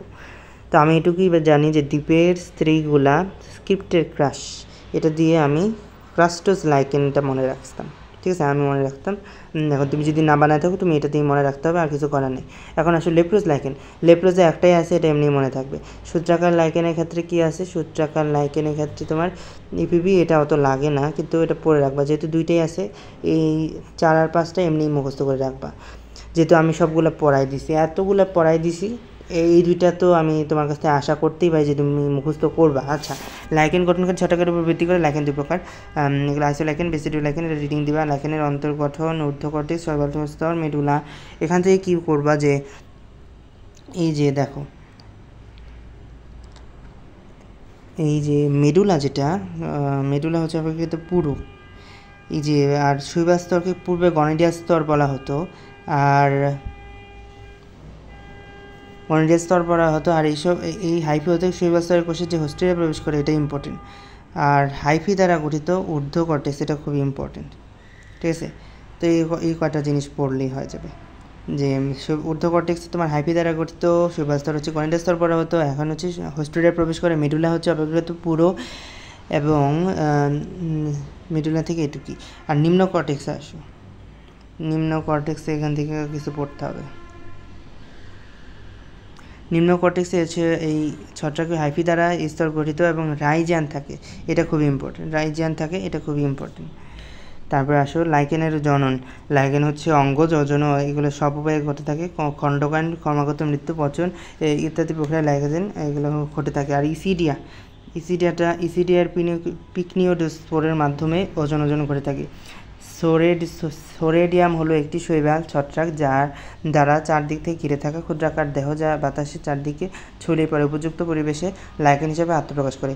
ইজিডিয়াম হলো লাইকেনের ঊর্ধ্ব কর্টেক্স দ্বারা আবৃত ক্ষুদ্রাকার সরল শাখানিত প্যাপিলির ন্যায় অজন রেণু, যার বৃদ্ধিতে রূপান্তরিত হয়ে লাইকেন গঠন করে। পিকনিডিয়া হলো ফ্লাক্সের ন্যায় গঠনযুক্ত অংশ, যারা মূলত লাইকেনের কিছু ছত্রাক হচ্ছে দ্বারা গঠিত, লাইকেনের কিছু ছত্রাক দ্বারা গঠিত, এগুলো খুবই ইম্পর্টেন্ট।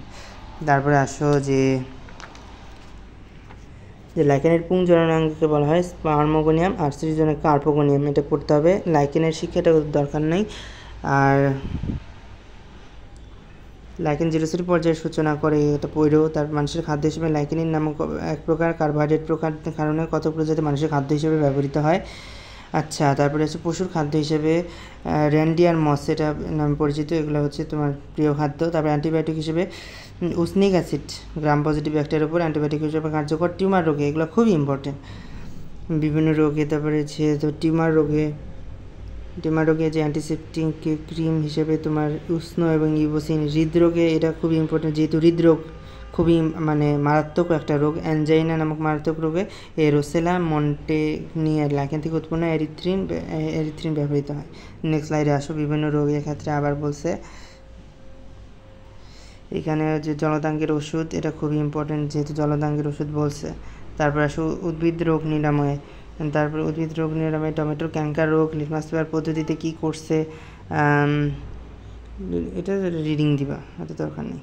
রং ট্যানিনের কথা কী বলছে, রং ট্যানিন এটাও রিডিং দিবা। উত্তেজক পদার্থ এটাও রিডিং দিবা। তারপরে আসো এই যে অপকারী দিকটাও রিডিং দিবা। লিথারিয়া বুলবিনিয়া নামক লাইকেনে বিষাক্ত পদার্থ থাকার কারণে লাইকেন নেক্রিন নিথরিন ব্যবহৃত, এটা খুবই ইম্পর্টেন্ট। তারপরে আসো এই যে হাঁপানি রোগ সৃষ্টি করতেছে যে কে ইভারিয়া উসনিয়া, এটা। আর উসনিয়া জাতীয় লাইকেন এক গাছ থেকে অন্য গাছের মাথা পর্যন্ত বিস্তৃত হয়ে পড়ে, সেখানে দাবানল উৎপন্ন হতে পারে। তারপরে আসো আইল্যান্ড স্টোন মাশরুম, এটা হচ্ছে কতিপয় লাইকেনের বিশেষ নাম, এটা তো তোমরা জানার কথা। আর পরিবেশ নির্দেশক হিসেবে লাইকেন ব্যবহৃত হয়, এটা খুবই ইম্পর্টেন্ট। লাইকেনের পরিবেশের গুরুত্ব, এটা রিডিং দিবা।